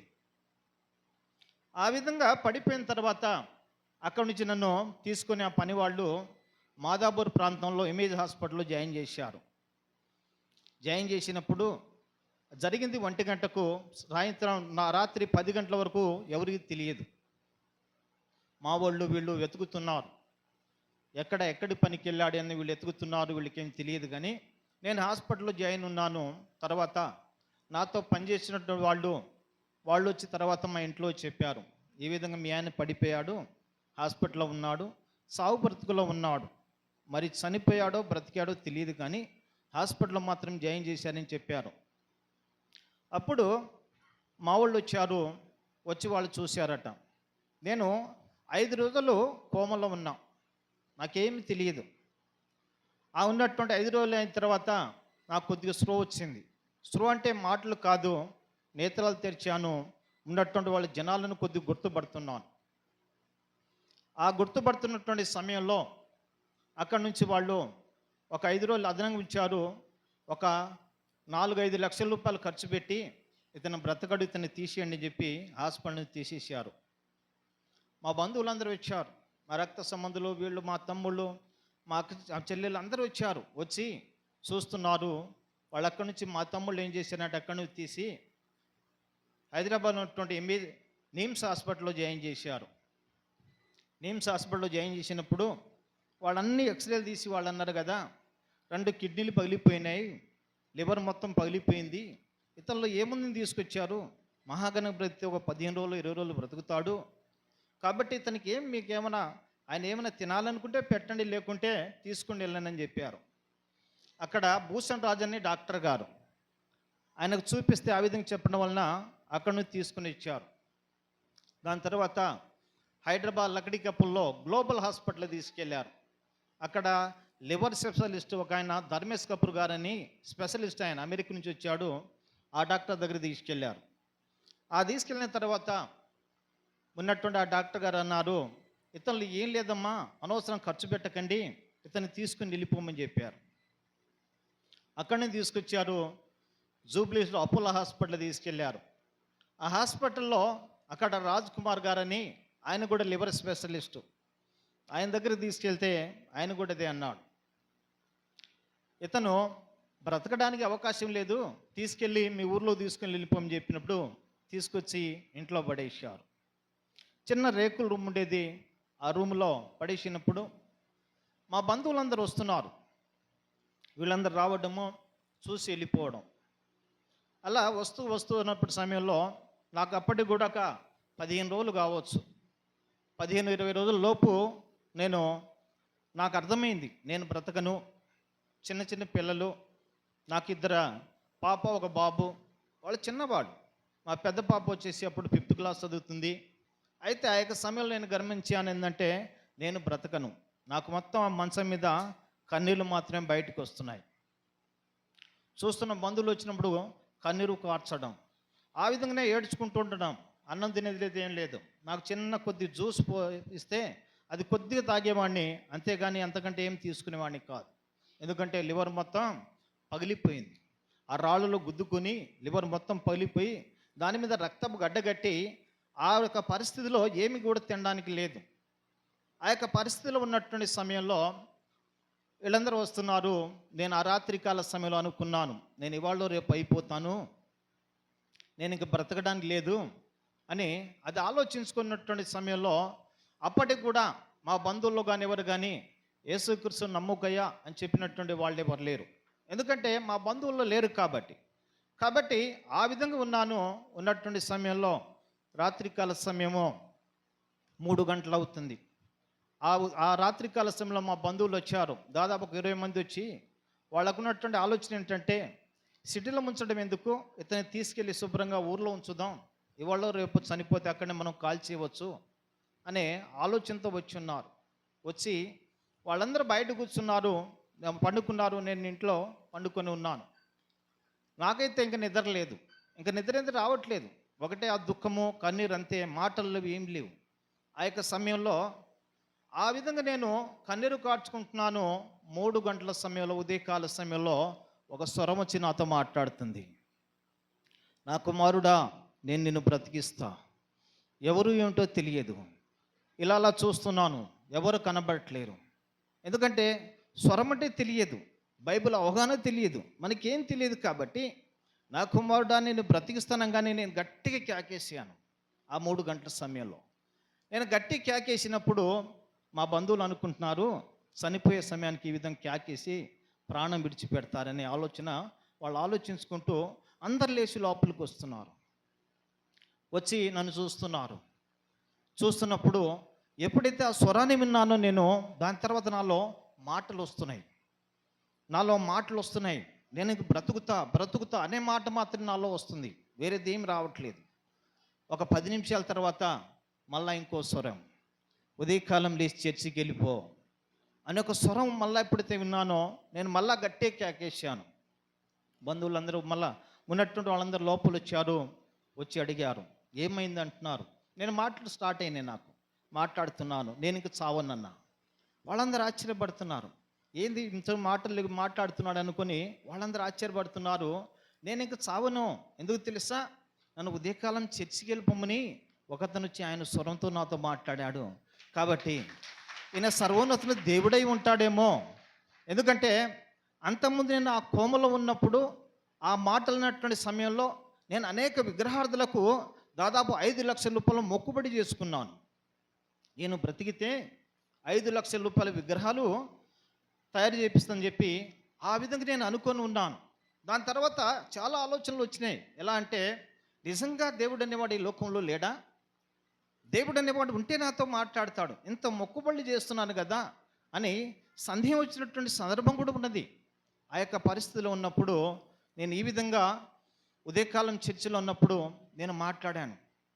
నేను చర్చికి తీసుకుని పడేయండి, నేను బ్రతుకుతాను అనగానే మా బంధువులందరూ అన్నారు, నిజంగా తీసుకెళ్ళి పడేద్దాం చర్చిని చెప్పి ఒక చిన్న గుడిసె ఉండేది మా పక్కన, ఆ గుడిసెలో వేసేసారు. గుడిసెలో పెట్టిన తర్వాత అక్కడ దైవ సేవకులను పిలిపించి ప్రార్థన చేసి ఆయనతో నేను పంచుకుంటున్నాను. ఈ విధంగా అయ్యా నా పరిస్థితి ఈ విధంగా ఉండేది, మీకు తెలుసు, ఆయనకు కూడా తెలుసు. కానీ ఇప్పుడు నాకు దేవుడు రాత్రి విధంగా మాట్లాడారు, మరి నన్ను దేవుడు బ్రతికిస్తాడా అన్నా. ఆయన అన్నారు కదా, నీతో ఎన్ని రోజులు ఎవరు మాట్లాడేది కదా, మరి నిజమని దేవుడు మాట్లాడాడు కాబట్టి ఇప్పుడైనా నమ్మవా అన్నాడు. నమ్ముతున్నా అన్నాను. తీసుకెళ్లారు, చర్చిలో పడేసారండి. ఆ చర్చిలో ఉన్నాను రాత్రింపగలు. మా పిల్లలకేమో మా బంధువుల ఇంటికి పంపించాను. భార్య భర్తలు ఇద్దరం కలిసి కూడా ఆ ఉన్నటువంటి గుడిసెలో ఆ చిన్న మందిరంలో మేము రాత్రింపగలు అక్కడే ఉండేవాళ్ళం. మాకున్నటువంటి పరిస్థితిని బట్టి వాళ్ళు కొద్ది భోజనం వచ్చి తీసుకొచ్చి పెట్టేవాడు. ఆ విధంగా కొద్ది భోజనం పెడుతున్నారు. అక్కడ మా వాళ్ళు తినగలుగుతారు, నేనైతే ఇంకా తినే స్థితిలో లేను. ఎలా ఉన్నానంటే కొద్ది జ్యూస్ పెరిగింది తాగడం. అంతకుముందు కొద్దిగా తీసుకునేవాడిని, కొద్ది జ్యూస్ తాగడం పెరిగింది. కొద్దిగా పర్వాలేదు. ఆ యొక్క పరిస్థితులు ఎలా ఉందంటే నేను కూర్చునే స్థితి లేను, ఇలా మోసుకుని వెళ్ళడం, ఇలా మోసుకొచ్చి పడేయడం. ఎందుకంటే 2 కిడ్నీలు పగిలిపోయినాయి. ఆ సమయంలో అలా ఉన్నటువంటి ఆ గుడిసెలలో పండుకొని ఉండేవాడిని. ఈ విధంగా ఒక 10-15 రోజులు ఆ విధంగా ఉన్న తర్వాత మళ్ళా నేను రోజు కన్నీరు గారుస్తున్నాను. ఎందుకంటే దేవా, నువ్వు నాతో మాట్లాడావే, ఈ లోకంలో ఎవరు మాట్లాడలే. నేను అనేక వాటి పరిగెత్తాను కానీ ఎవరు మాట్లాడలే. కానీ నేను నిన్ను తలసుకున్నా, నువ్వు నన్ను వెతుక్కుంటూ వచ్చి నాతో మాట్లాడావు, నువ్వే నాకు బ్రతికిస్తావు ప్రభువా అని నేను ప్రార్థన స్టార్ట్ చేశాను. నాకు అంతకుముందు ప్రార్థన వచ్చేది కాదు. ఈ విధంగా నేను మామూలుగా మాట్లాడుతున్నాను దేవునితో. ఆ విధంగా ఉన్నటువంటి సమయంలో రాత్రి కాల సమయం అయింది. మరలా నాకు దేవుడు కలలో నా దగ్గరికి వచ్చి ఇలా పండుకొని ఉంటే నా దగ్గరకు ఒక వ్యక్తిలా కనిపించాడు. 2 చేతులు మాత్రమే కనబడుతున్నాయి, ఏం లేదు అక్కడ కనబడదు. అయితే ఆ చేతులు ఒక స్వరం, నా కుమారుడా నీ 2 కిడ్నీలు పాడైనాయి కదా, అవి బయటికి తీస్తా అంటున్నాడు. 2 కిడ్నీలు బయటికి తీసి నన్ను చూపిస్తున్నప్పుడు 2 కిడ్నీలు పగిలిపోయి ఉన్నాయి. ఇదిగో నీ కిడ్నీలు 2 పగిలినని పక్క పడేసి కొత్త కిడ్నీలు తీసుకొచ్చి అని చెప్పి 2 కొత్త కిడ్నీలు వేసాడు. దేవునికి స్తోత్రం. ఆ 2 కిడ్నీలు అమర్చిన తర్వాత ఉదయకాలం నేను లేచి కూర్చున్నా. అంతకుముందు పండుకున్నటువంటి వ్యక్తి ఉదయకాలం లేచి ఎప్పుడు కూర్చున్నానో ఆ బస్తీ వాసులు అనేకులు వచ్చి పరిగెత్తుకుండాను చూశారు. వాళ్ళందరూ వచ్చి చూశారు. ఎందుకంటే నేను అందరికీ పరిచయం, దాదాపు 10 సంవత్సరాల బస్తులు అంతమంది ఉన్నాను కాబట్టి అందరూ పరిచయము. అందరూ ఎంతో దుఃఖపడ్డారు, వచ్చి చూసి వెళ్ళారు. అటువంటి వాళ్ళు వచ్చి నేను లేచి కూర్చున్నప్పుడు వాళ్ళందరూ చూసి వెళ్ళేవాడు. ఆ విధంగా చూసి వెళ్తున్నారు. ఆ విధంగా ఉన్నటువంటి 2 కిడ్నీలు దేవుడు చూపించాడు. 2 కిడ్నీలు అమర్చబడ్డాయి. 2 కిడ్నీలు అమర్చబడిన తర్వాత నేను కూర్చోవడం స్టార్ట్ చేశాను. ఆ రోజు ధైర్యం వచ్చింది. దేవుడు నిజంగా నాతో మాట్లాడాడు, చూడు ఈరోజు నిజంగా కిడ్నీ మార్చేశాడే, ఇంకా నేను చావను. ఇంకా పూర్తి నమ్మకం అనేది వచ్చింది. అంతకుముందు కొద్దిగా సందేహం, కానీ ఇంకా సందేహం లేదు, పూర్తి నమ్మకం వచ్చి నేను కూర్చోవడం స్టార్ట్ చేశాను. కూర్చొని అలాగనే అదే ఉన్నటువంటి మందిరంలో కూర్చొని అలానే ప్రార్థన చేసుకుంటూ ఉండేవాడిని. అలానే ఉన్నాను. మళ్ళా కొన్ని రోజులు గడిచిన తర్వాత అప్పటికి కూడా దాదాపు నెల దాటింది అనుకుంటాను. ఆ యొక్క సమయంలో మరలా నేను దేవుని కన్నీరు గారుస్తున్నాను. దేవా, ఒక్క లివర్ మారిస్తే నేను తినగలుగుతాను, నడవగలుగుతాను ప్రభువా. ఆ రోజు ఇంకా అదే మాట, ప్రార్థన రాదు కదా, అదే మాట, ఇంకా నువ్వు నన్ను ఈ ఒక్క లివర్ని మార్చు దేవా అని నేను ప్రార్థన చేస్తున్నాను. అయితే ఆ రోజు ఇంకో రోజు నాకు ఒక కళ వచ్చింది. ఏం కళ అంటే, హైదరాబాద్ ప్రాంతంలోనే హైదరాబాద్ అంత విశాలమైన ఒక గ్రౌండ్, అది చిన్న గ్రౌండ్ కాదు, కొన్ని లక్షల మంది జనాంగం ఉన్నటువంటి గ్రౌండ్. అలా లక్షల మంది జనాంగం ఉన్నారు. వారి మధ్య ఒక స్టేజ్ కట్టబడి ఉంది. అక్కడ నుంచి దేవుని ఒక వాక్యం ప్రకటింపబడుతుంది. దేవుని వాక్యము అక్కడి నుంచి ప్రకటిస్తున్నారు, బోధిస్తున్నారు. ఆ యొక్క సమయంలో నేను ఉన్నటువంటి జనసమూహం మధ్యలో ఉన్నాను. ఆ కూర్చున్నటువంటి సమయంలో అక్కడి నుంచి స్టేజ్ నుంచి ఒక స్వరం వస్తుంది. హానుక్ నాయక్ అని ఒక స్వరం వస్తుంది. నా పేరు హనుమాన్ నాయక్ అంతకుముందు, కానీ హానుక్ నాయక్ అని పేరు నేను అప్పటి రక్షణ తీసుకోలేదు, పేరు మార్చుకోలేదు. నేను హనుమాన్ నాయక్ అనే విషయం మాత్రమే తెలుసు. అక్కడి నుంచి ఆ స్వరం వినబడినప్పుడు ఎవరో ఏమో అనుకుంటున్నాను. అక్కడి నుంచి నా దగ్గరికి వచ్చారు. వాళ్ళు వచ్చేయమంటున్నాడు, హానుక్ నాయక్ నువ్వే అని నన్ను లేపారు. నన్ను లేపి నించోబెట్టి నాకున్నటువంటి వాళ్ళకున్నటువంటి ఒక బంగారపు తీగ, ఇంత పొడవైన ఒక తీగని తీసుకొచ్చి నా దగ్గరికి వచ్చారు. నోర్లు బాగా ఎడల్పు చాపమంటున్నారు. అలా నోరు ఎడల్పు చేసినప్పుడు లోపల గుచ్చుతున్నారు. నేను అంటున్నాను, ముందే నాకు లివర్ బాగలేదు, నువ్వు గుచ్చావనుకో నేను చస్తాను అంటున్నాను. ఆయన ఏమంటున్నాడు తెలుసా, ఆ లివర్కి ఇది కానీ తాగితే కొత్త లివర్ మారుతుంది అంటున్నాడు ఆయన. అప్పుడు సరే దేవా అన్నాను. ఉన్నటువంటి పుల్లను గుచ్చారు, ఆ లివర్ మారిపోయింది. ఉదయకాలం లేచిన తర్వాత నేను అంటున్నాను మా ఆవిడితో, నాకు కొద్ది అన్నం తీసుకొచ్చి పెట్టమన్నాను. ఎందుకంటే రాత్రి నమ్మాను, నేను దేవుడు నాతో చెప్పాడు కదా, కాబట్టి నా లివర్ మారిపోయిందని నమ్మాను, విశ్వసించాను. కాబట్టి ఉదయకాల సమయంలో ఆ కొద్దిగా అన్నం తీసుకొచ్చి జావ చేసి పోశారు, తాగాను. ఆ విధంగా దేవుడు 2 కిడ్నీలు అమర్చాడు, లివర్ అమర్చాడు. ఆ రెండింటిని అమర్చి ఇప్పటికి కూడా నా రిపోర్ట్లు అలానే ఉన్నాయి. ఉన్నటువంటి ఆ నిమ్స్ హాస్పిటల్లో భూషణ డాక్టర్ని కానీ, లేకుంటే అక్కడ ఉన్నటువంటి గ్లోబల్ హాస్పిటల్లో ధర్మేష్ కపూర్ని కానీ, లేకుంటే అపోలో హాస్పిటల్ ఉన్నటువంటి రాజ్ కుమార్ డాక్టర్ కానీ, ఏ డాక్టర్ కానీ ఆ రిపోర్టు చూసినా ఆ వ్యక్తి 16 సంవత్సరాల క్రితమే చనిపోయాడు, ఇంకా ఆయన సజీవుడికి లేడు అని ఏ డాక్టర్ అయినా ఇవాళ చెప్పగలుగుతాను. ఆ విధంగా దేవుడు నన్ను ఆ ఉన్నటువంటి మరణకరమైనటువంటి పరిస్థితి నుంచి బయటికి దేవుడు తీసుకుని వచ్చాడు. కాబట్టి అలాగనే దేవుడు ఇంకా నా జీవితంలో ఇంకా అది కాకుండా ఇంకా అనేటువంటి సందర్భంలో నాకు సందేహాలు వచ్చాయి. చూడండి, మనం కూడా ఒక్కోసారి దేవుడు మేలు చేసిన తర్వాత కొన్ని దినముల తర్వాత ఏమో తెలుసా, మేలు పొందుకొని దేవుని మర్చిపోతాం. మొదటి విశ్వాసం ఉండదు, ఎందుకంటే మనం మానవులం, లోకంలో ఉన్నాం కాబట్టి ఆ విశ్వాసం ఉండదు. నా జీవితంలో అదే కలిగింది. ఎలా అంటే, ఆ ఉన్నటువంటి ఒక 6 నెలల సమయం అయింది. ఆ సమయంలో బాప్తిసం తీసుకోవాలని చెప్తున్నాడు సమయంలో నేను అంటున్నాను, నీళ్ళలో మునిగి బయటికి వెళితే మానవుడు పరలోకం వెళ్తాడా? అసలు లోకాలు ఉన్నాయా? మనిషి చనిపోయిన తర్వాత ఎక్కడా ఏమిటో తెలియదు కదా అనే ఒక సందేహం నాలో. ఆ సందేహం కలిగినటువంటి సమయంలో మరలా నేను దేవుడు ఒక రాత్రి కాల సమయంలో ఇంకో కళని ఇచ్చాడు. నన్ను ఇక్కడి నుంచి యర్దాన్ నది తీసుకెళ్ళి యర్దాన్ నదిలో ఈ లోతు నిలబెట్టి అక్కడ దేవుని ఒక స్వరం మాట్లాడుతుంది. నా కుమారుడా, బాప్తిసం అన్నావు కదా, ఇదిగో నేను ఇస్తున్నా అని ఆ యర్దాన్ నదిలో బాప్తిసం ఇచ్చి దేవుడు అక్కడ కొన్ని నాకు అధికారాలు ఇచ్చాడు. ఇదిగో లోకంలోకి వెళ్ళు, నీకు అనేక దయ్యాలపై, చేతబడి శక్తులపై, అనేక వాటి మీద అధికారం ఇస్తున్న ఎల్లమని దేవుడు ఆ రోజు అధికారం ఇచ్చి అక్కడ విడిచిపెట్టాడు. దాని తర్వాత మళ్ళీ కూడా ఒక వారం రోజుల తర్వాత మరలా కూడా నాకు సందేహం ఏంటంటే, పరలోకము నరకం అనేది అది లేనటువంటి విషయం అని నేను అనుకుంటున్నా. ఓ రాత్రికాల సమయంలో దేవుడు 2 గంటల సమయంలో నా ఆత్మను తీసుకెళ్ళారు. ఇక్కడి నుంచి నా ఆత్మను తీసుకెళ్ళి 4 గంటల సమయంలో మళ్ళీ విడిచిపెట్టి వెళ్ళిపోయారు.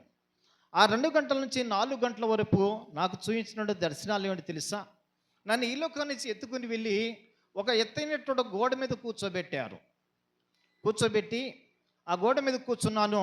పైనుంచి ఒక స్వరం మాట్లాడుతుంది, నా కుమారుడా ఎడమ పక్క చూడను. అలా ఎడమ పక్క చూస్తే ఏమో తెలుసా, భయంకరమైన ఒక అగ్ని ఉంది, అనేక శవాలు వేస్తున్నట్టు, అగ్ని కాల్చబడుతున్నట్టు ఇవన్నీ కూడా చూపించారు. చూపించిన తర్వాత కుడిపక్క చూడమన్నాడు. ఒకసారి అలా కుడిపక్క తిరిగాను.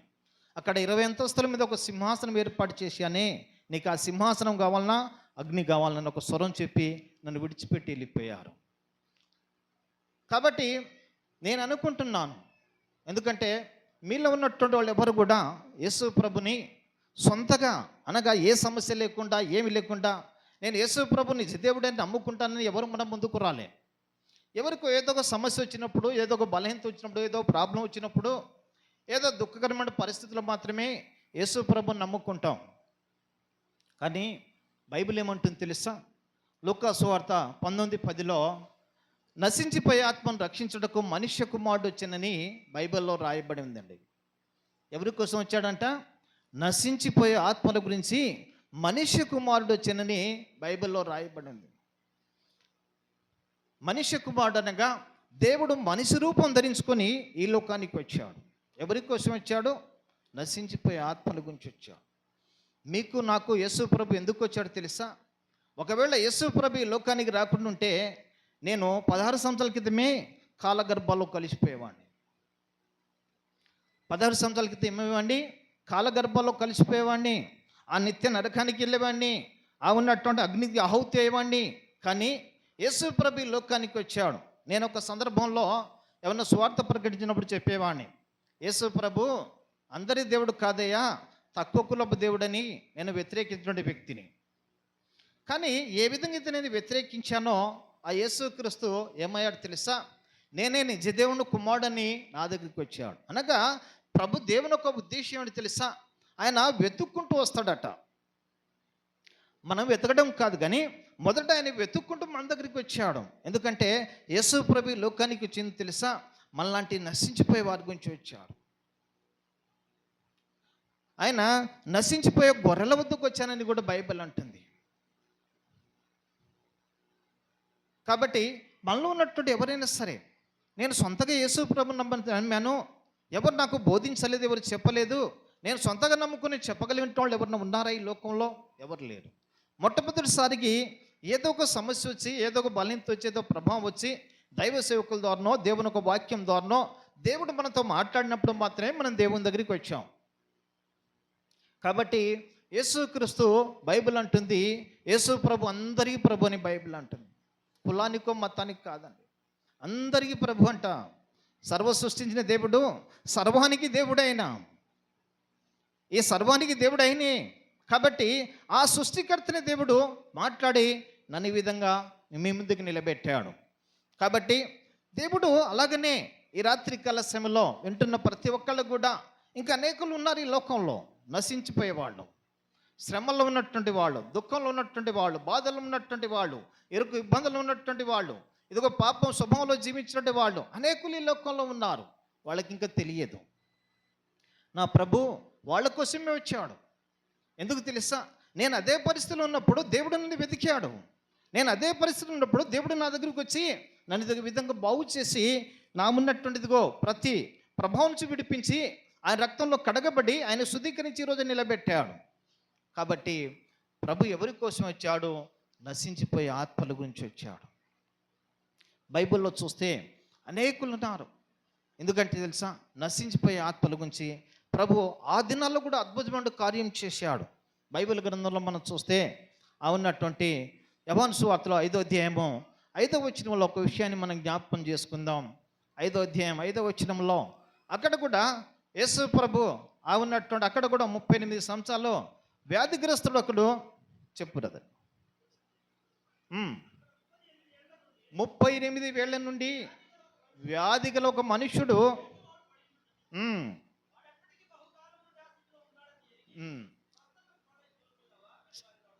చాలు చూడండి, తర్వాత చదువుకుందాం. ఆ అధ్యాయంలో ఆ వచనంలో మనం చదువుకుంటే అక్కడ బెతెస్దా కోనేరు కోనేరు అక్కడ ఉన్నట్టుగా మనం చూస్తాం. అక్కడ ఒక బెతెస్దా కోనేరు ఉన్నది. అక్కడ ఉన్నటువంటి 5 మండపాలు ఉన్నాయి. అక్కడ అనేకులు వచ్చి ఉన్నారు. కుంటి వాళ్ళు, గుడ్డి వాళ్ళు, కుష్టి వ్యాధులు, పక్షివాతం కలిగిన వాళ్ళు, రకరకాల జబ్బులు కొనేటువంటి వాళ్ళందరూ కూడా అక్కడ వచ్చి ఉన్నారు. ఎందుకు తెలుసా? ఆ కోనేట్లో ఉదయకాల సమయంలో దేవుని దూత వచ్చి నీళ్లు కదిలించినప్పుడు ఎవరైతే మొదట దూకుతారో వాళ్ళు స్వస్థత నొందుతున్నారు. మనిషి ఒక రోగం, ఒక సమస్య వచ్చినప్పుడు ఏం చేస్తుందో తెలుసా? ఎక్కడంటే అక్కడ పరిగెత్తాం, ఎక్కడంటే అక్కడ. అప్పుడు ఆ సమయంలో డబ్బును చూడడం, ధనం చూడడం, ఏం చూడం, ఎందుకంటే ఇది బాగు చేయబడాలని. ఆ దినాల్లో కూడా అది ఒక ఫలాని ప్రాంతంలో బాగు చేయబడుతున్నారని చెప్పినప్పుడు అనేకులు పరిగెత్తుకుంటూ అక్కడికి వచ్చారు, అనేకులు స్వస్థత నొందుతున్నారు. కానీ ఒక వ్యక్తి ఎన్ని సంవత్సరాలంట? 38 సంవత్సరాల నుంచి వ్యాధిగ్రస్తుడై పడి ఉండినని బైబిల్లో మనం చూస్తున్నాం. ఆయన ఒక వ్యాధిగ్రస్తుడై పడి ఉండేనంట. 38 సంవత్సరాల్లో ఒక మంచాన పడి ఉంటున్న వ్యక్తిని ఒకసారి మనం ఊహించుకుందాం. 38 సంవత్సరాలు లేవకున్నటువంటి వ్యక్తి జీవితం ఎలా ఉంటుందో ఒకసారి గమనించుదాం, తన స్థితి ఎలా ఉంటుందో ఒకసారి గమనించుదాం. ఒక వారం రోజులు, నెల రోజులు, 6 నెలలు మంచాన్ని పడి ఉంటే మన శరీరం ఏ విధంగా అవుతుందో మనకు తెలుసు. కానీ ఇక్కడ బైబిల్ ఏముంటుందంటే 38 సంవత్సరాల వ్యాధిగ్రస్తుడట. అనగా దేవుడు ఏం చేశాడు తెలుసా? అక్కడ అనేకులు స్వస్థత నొందుతున్నారు, కానీ ఇతని గురించి దేవుడు అక్కడికి వెళ్ళినట్టుగా మనం చూస్తాం. దేవుడు అడుగుతున్నాడు, స్వస్థత పొందాలని ఆశ ఉందన్నప్పుడు ఆయన అంటున్నాడు, స్వస్థ పొందాలని ఆశ ఉందన్నప్పుడు ఆయనకి ఏమంటాడు తెలుసా? ఆయన ఒక వాక్కును విడుదల చేశాడు, ఆయన మాటను ఆదేశించాడు. ఏ మాట తెలుసా? ఈ పరుపు నువ్వు లేచి నీ మంచం ఎత్తుకొని పరిగెత్తమంటున్నాడు. ఎవరితో అంటున్నాడు? మంచంలో ఉన్నటువంటి వ్యక్తి. ఎన్ని సంవత్సరాలు? 38 సంవత్సరాలు. అటువంటి పరిస్థితులు ఉండే వ్యక్తిని దేవుడు ఒక్క మాటను ఆదేశించినప్పుడు ఏమని తెలుసా? తన శరీరంలో బలం వచ్చిందండి. ఏ బలం వచ్చింది? లేవలేనటువంటి వ్యక్తి, మంచానటువంటి వ్యక్తి, తనకి ఏ బలం వచ్చింది తెలుసా? తన మంచాన్ని మోసుకునే బలం వచ్చింది. తన మంచాన్ని మోసుకొని పరిగెత్తినట్టుగా మనం చూస్తాం. కాబట్టి దేవుడు అటువంటి వారి గురించే వచ్చాడు. ఆ దినాల్లో వచ్చాడు, ఈ దినాల్లో దేవుడు ఉన్నాడు. దేవుడు అదే అంటాడు, నేనే ఆది అంతం లేని దేవుడు అంటున్నాడు. నేనే మొదటి వాడను, కడపడి వాడని అంటున్నాడు. మన పితరులందరూ చనిపోయారు. ఎవరన్నా ఉన్నారా? ఎవరైనా ఒక 5 సంవత్సరాలు, 1000 సంవత్సరాలు, 10,000 సంవత్సరాలు బ్రతికినటువంటి మానవుడు ఈ లోకంలో ఏమైనా ఉన్నారా? ఎవరు లేరు. అందరూ గతించిపోయారు. కానీ ఆనాడు ఉన్నటువంటి దేవుడు ఈనాడు ఉన్నాడు, రేపు కూడా ఆయన ఉండే దేవుడే. ఆనాడు చేసిన అద్భుతాలు ఈనాడు చేస్తున్నాడు, రేపు కూడా ఆయన చేసే దేవుడే. కాబట్టి చాలామంది ఇంకా తెలియక నశించుతున్నటువంటి వాళ్ళు ఉన్నారు. అనేకులు తెలియక ఇంకా దేవుడి యొక్క నామం ఎరగక ఈ లోకంలో ఉన్నటువంటి లోక సంబంధులుగా జీవిస్తూ, అనేక పాప శుభంలో జీవిస్తూ, అనేక విషయాల్లో నలుగుతున్నటువంటి వాళ్ళు ఉన్నారు. కానీ నా ప్రభు అంటున్నాడు, ఆయన అందరినీ పిలుస్తున్నాడు. ఎందుకంటే యోహాను సువార్త 3వ అధ్యాయము 16వ వచనం అంటుంది, నేను ఈ లోకమును ఎంతో ప్రేమిస్తున్నాను, ఆయన ఆదిత్య కుమారునియందు విశ్వాసం ఉంచువాడు నశింపక నిత్యజీవం పొందుతాడని అవునటువంటి లేఖనాల్లో మనం చూస్తున్నాం. ఆయన ఎవరిని ప్రేమిస్తున్నాడట? లోకంలో ప్రతి మానవుని ప్రేమిస్తున్నాడట. లోకంలో ప్రతి మానవుడికి ఈరోజు నిన్ను నన్ను ప్రేమించాడు కాబట్టి ఈరోజు మనం ఈ విధంగా చేరి ఉన్నాం. కులము, మతము, భేదము లేకుండా సర్వమానవుని ప్రేమించే దేవుడు ఆయన. కాబట్టి నేను ఈ లోకాన్నే ప్రేమిస్తున్న దేవుడు సెలవిచ్చాడు. ఆయన ప్రేమించి ఆయన ఏమంటాడు తెలుసా? ఆయన ఆదిత్య కుమారుని విశ్వాసం ఉంచువాడు నశింపక నిత్య జీవం పొందుతాడు అంటున్నాడు. ఎవరు ఆదిత్య కుమారుడు? యేసుక్రీస్తునందు ఎవరైతే విశ్వాసిస్తారో అట్టివారు నశింపక నిత్య జీవం పొందుతారు అంటున్నాడు. ఈరోజు ధనం వెచ్చించమని దేవుడు అడగట్లేడే, నీకు నా డబ్బు అడుగుతున్నాడు దేవుడు. నీ ఆస్తిని తీసుకురయ్యా, నీ డబ్బును బట్టి నువ్వు బాగు చేస్తాను దేవుడు అడుగుతున్నాడా? దేవుడు ఉచితమైన కృప. నాకున్నటువంటి పరిస్థితుల్లో డాక్టర్లకు డబ్బు ఇచ్చాను, కానీ నేను దేవునికి డబ్బు ఇవ్వలే. ఆ యొక్క సమయంలో ఒక 5-6 లక్షల రూపాయలు డాక్టర్లు ఖర్చు పెట్టాను, నన్ను బాగు చేయలేదు. కానీ ప్రభు వచ్చాడు, ఉచితంగా బాగు చేశాడు. ఆయన ఉచితమైన కృప. ఈరోజు నిన్ను నన్ను సర్వమానవుని దేవుడు పిలుస్తున్నాడు. సర్వమానవుని గురించి ఈ లోకానికి వచ్చాను అంటున్నాడు. అదిగో నువ్వు నశింపక నిత్యం బ్రతుకుతావు అంటున్నాడు దేవుడు. ఒకవేళ నేను నిజంగా అది నాని ప్రభు మాటని వినకుండా ఉంటే ఏమో తెలుసా? నేను నిత్యము నరకాగ్నిలో ఉండేవాడిని. ప్రభు ఏమంటాడు తెలుసా? ఇదిగో నిత్యజీవం అంటున్నాడు. ఎందుకంటే యోహాను సువార్త 10:10లో లాస్ట్ వచనం అంటుంది, ఎందుకంటే మీకు నేను సమృద్ధి ఇచ్చుటకు వచ్చాను అంటాడు. దొంగతనంను, హత్యను నాశనం చేయటం మరి దేనికి రాడు, కానీ నేను సమృద్ధి ఇచ్చుటకు వచ్చాను అంటున్నాడు ప్రభు. ఏ జీవం అంట? సమృద్ధి జీవం. ఇంక నీకు కొద్దు ఉండదు, ఇంక లోటు ఉండదు, నువ్వు నిత్యం బ్రతుకుతావు, నిత్య శివానికి వెళ్తావు అని దేవుడు ఈరోజు నీతో నాతో మాట్లాడుతున్నాడు. కాబట్టి ప్రభులో ఏముంది తెలుసా? అనేకులు అంటున్నారు యేసు ప్రభు నమ్ముకుంటే ఏముందయ్యా అంటాడు. యేసు ప్రభు నమ్ముకుంటే ఏమో తెలుసా? నిత్య జీవం ఉంది, నిత్యం బ్రతుకుతావు నిరంతరం. ఎందుకంటే ఈరోజు నేను ధైర్యంగా ప్రకటిస్తున్నాను, ఆ లోకాలు చూసి వచ్చాను కాబట్టి ఈరోజు నేను ధైర్యంగా చెప్పగలుగుతున్నాను. నిజంగా నా ప్రభు మాట్లాడకుండా ఉంటే, యేసు ప్రభు లోకానికి రాకుండా ఉంటే నా స్థితి ఏమిటి తెలుసా? నిత్య నరకం. ఈరోజు నేను ధైర్యంగా చెప్పగలుగుతాను, నిత్య జీవం ఉంది. ఆయన వెతుక్కుంటూ వచ్చే దేవుడు, ఆయన సర్వలోకానికి దేవుడు, సర్వ సృష్టికి దేవుడు ఆయన. కాబట్టి అందరినీ ప్రేమించే దేవుడు ఆయన, ఒకళ్ళిద్దరిని కాదు, అందరినీ ప్రేమించే దేవుడు. కాబట్టి దేవుడు ఎప్పుడు కూడా మనల్ని ప్రేమిస్తూనే ఉంటాడు. ఎందుకంటే ఆదికాండం 6వ అధ్యాయంలో 5-6 వచనంలో ఒక విషయం మనం గమనించుదాం. అక్కడ కూడా ఉన్నట్టుండే నోహవు కాలంలో కూడా తండ్రైన దేవుడు ఏం చేశాడు తెలుసా?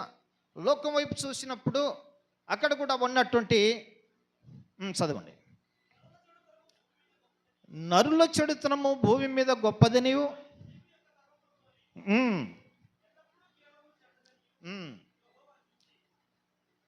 ఇంకో వచ్చే చదువు తర్వాత చాలు. చూడండి, ఇక్కడ మనం గమనించాలి. దేవుడు ఏమంటాడు తెలుసా? నరుల చెడుతనం భూమి మీద గొప్పదనియు, వాళ్ళ ఊహలన్నీ చెడిపోయినాయంట. ఆ కాలంలో, నోహవు కాలంలో దేవుడు ఏం చేశాడు? ఊహలన్నీ చెడిపోయినాయట. ఊహలు చెడిపోవడం అంటే ఏమిటి తెలుసా? నీ తలంపులలో చెడు ఆలోచన, నీ చెడుంపులలో చెడు స్వభావం, నీ చెడులో ఎప్పుడు, నీ హృదయంలో ఎప్పుడు కూడా ఈ లోక సంబంధించిన ఆలోచన, పాపపు ఆలోచన, పాపపు స్వభావము, అటువంటి పరిస్థితుల్లో ఉన్నటువంటి మనుషుల హృదయాన్ని తండ్రైన దేవుడు చూసి ఆ రోజు ఏమంటున్నాడంటే, నరులను భూమి మీద చేసినందుకు ఆయన నొచ్చుకునేనట, పశ్చాత్తాపపడినని బైబిల్లో మనం చూస్తున్నామండి. మనం అనుకుంటాం ఈ దినాల్లో కూడా ఏదో బయటికి వెళ్ళామో, చిన్న అబద్ధం ఆడితే నష్టం ఏమింది అని మనం అనుకుంటున్నాం. నువ్వు చిన్న అబద్ధమే అనుకుంటున్నావు, కానీ నిన్ను నన్ను సృష్టించే దేవుడు ఎంత దుఃఖపడుతున్నాడో తెలుసా? ఆ దినాల్లో కూడా దేవుడు తన హృదయంలో నొచ్చుకున్నాడట. మనం పాపంలో ఉండగా దేవుడు ఎంత దుఃఖపడి ఉంటాడు. నేను రక్షణ పొందకముందు నాకున్నటువంటి పాప స్థితిని బట్టి దేవుడు ఎంత దుఃఖపడి ఉంటాడు. దేవుని ఎంత నన్ను చూసి ఆయన ఎంతకు నొచ్చుకొని ఉంటాడు. కాబట్టి దేవుడు ప్రతి మానవుని గురించి చిన్న తప్పు చేస్తే ఆయన హృదయంలో నొచ్చుకుంటుందంట. దేవుని దృష్టిలో, దేవుని హృదయంలో దేవుడు పశ్చాత్తాపడుతున్నాడని మనం బైబిల్లో చూస్తున్నాం. దేవుని బిడ్డ మనం గమనించాలి. ఒకవేళ ఇంకా పాప జీవితంలో ఉన్నావా, ఇంకా దేవుని దుఃఖపెట్టే వారికి ఉన్నావా, రక్షణ పొందుకొని కూడా, ఒకవేళ నేను చాలామందిని గమనించాను, మీరు అటువంటి వాళ్ళు కారు కానీ నేను బయట గమనించాను. ఎలా తెలుసా?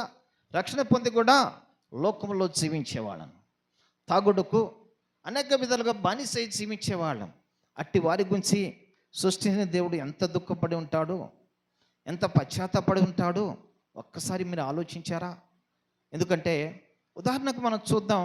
ఎవరికైనా ఒక తండ్రికి ఒక 3 కుమారులు ఉన్నారనుకోండి. ఆ 3 కుమారులో ఒకడు తాగుపోతాయి, 2 మంచివాళ్ళుగా జీవించినప్పుడు తండ్రి ఎవరి గురించి ఆలోచిస్తాడు? మంచివారి గురించి ఆలోచించడు, తాగుబోతు వాడి గురించి ఆలోచిస్తారు. ఎందుకంటే ఎరుగు పొరుగు వాళ్ళు అనేకులు తండ్రితో చెప్తుంటారు, నీ కుమారుడు ఈ విధంగా తాగిపడి ఉన్నాడయా అని చెప్పినప్పుడు ఆ తండ్రి హృదయం ఎంత నొచ్చుకొని ఉంటుంది, తన హృదయం ఎంత దుఃఖపడుతుంది. కాబట్టి ఆ ఉన్నటువంటి శారీరకమైన తండ్రి ఈ విధంగా దుఃఖపడినప్పుడు నన్ను సృష్టించిన దేవుడు ఆయన ఎంత దుఃఖపడి ఉంటాడు. ఒక్కసారి దేవుని గురించి ఆలోచించామా మనం? ఒక్కసారైనా మన గురించి మనమే ఆలోచిస్తూ ఉంటున్నాం. కానీ నీకోసం ఆయన పరలోకంలో భూలోకానికి ఎందుకు వచ్చాడు తెలుసా? నీకోసం ప్రాణం ఎందుకు పెట్టాడు? నీ గురించి రక్తాన్ని ఎందుకు ఇచ్చాడు తెలుసా? నువ్వు నిత్య నరకానికి వెళ్ళకుండా నువ్వు సజీవుడై జీవించాలి, నువ్వు సమృద్ధి జీవం పొందుకోవాలి, నిత్య జీవానికి వెళ్ళాలి అని దేవుని ఒక ఉద్దేశం, దేవుని ఒక ప్రణాళిక. అంత త్యాగం చేసిన దేవుడు ఆయన హృదయాన్ని మనం నొప్పించే వారికి ఉండకూడదు. ఆయనని మనము దుఃఖపడే వారికి ఉండకూడదు. నలుగురు కలిస్తే ఏమో తెలుసా, అన్ని లోకపు ఆలోచనే, లోకపు మాటలే, లోకపు స్వభావమే. కానీ దేవుని బిడ్డలు మనం గమనించాలి, నువ్వు ఎక్కడ ఏం మాట్లాడి దేవుడు చూస్తుంటున్నాడు. నువ్వు ఎక్కడున్నా దేవుడు చూస్తూనే ఉన్నాడు. ఆయనకు మరిగినది ఏమైనా ఉందా, కనబడేది ఏమైనా ఉందా? సమస్తాన్ని సృష్టించిన దేవుడు, సమస్తానికి దేవుడు ఒక్కడే. దేవుడు ఒక్కడే ఉన్నాడు కాబట్టి భూమి ఒక్కటే ఉంది సమస్తానికి. కాబట్టి ఎప్పటికైనా నీలో నాలో కావాల్సిందంటే దేవుడు నన్ను చూస్తున్నాడు. నువ్వు ప్రార్థన చేయకుండా ఉన్నావా, దేవుడు చూస్తున్నాడు. మందిరం రాకుండా ఉన్నావా, దేవుడు చూస్తున్నాడు.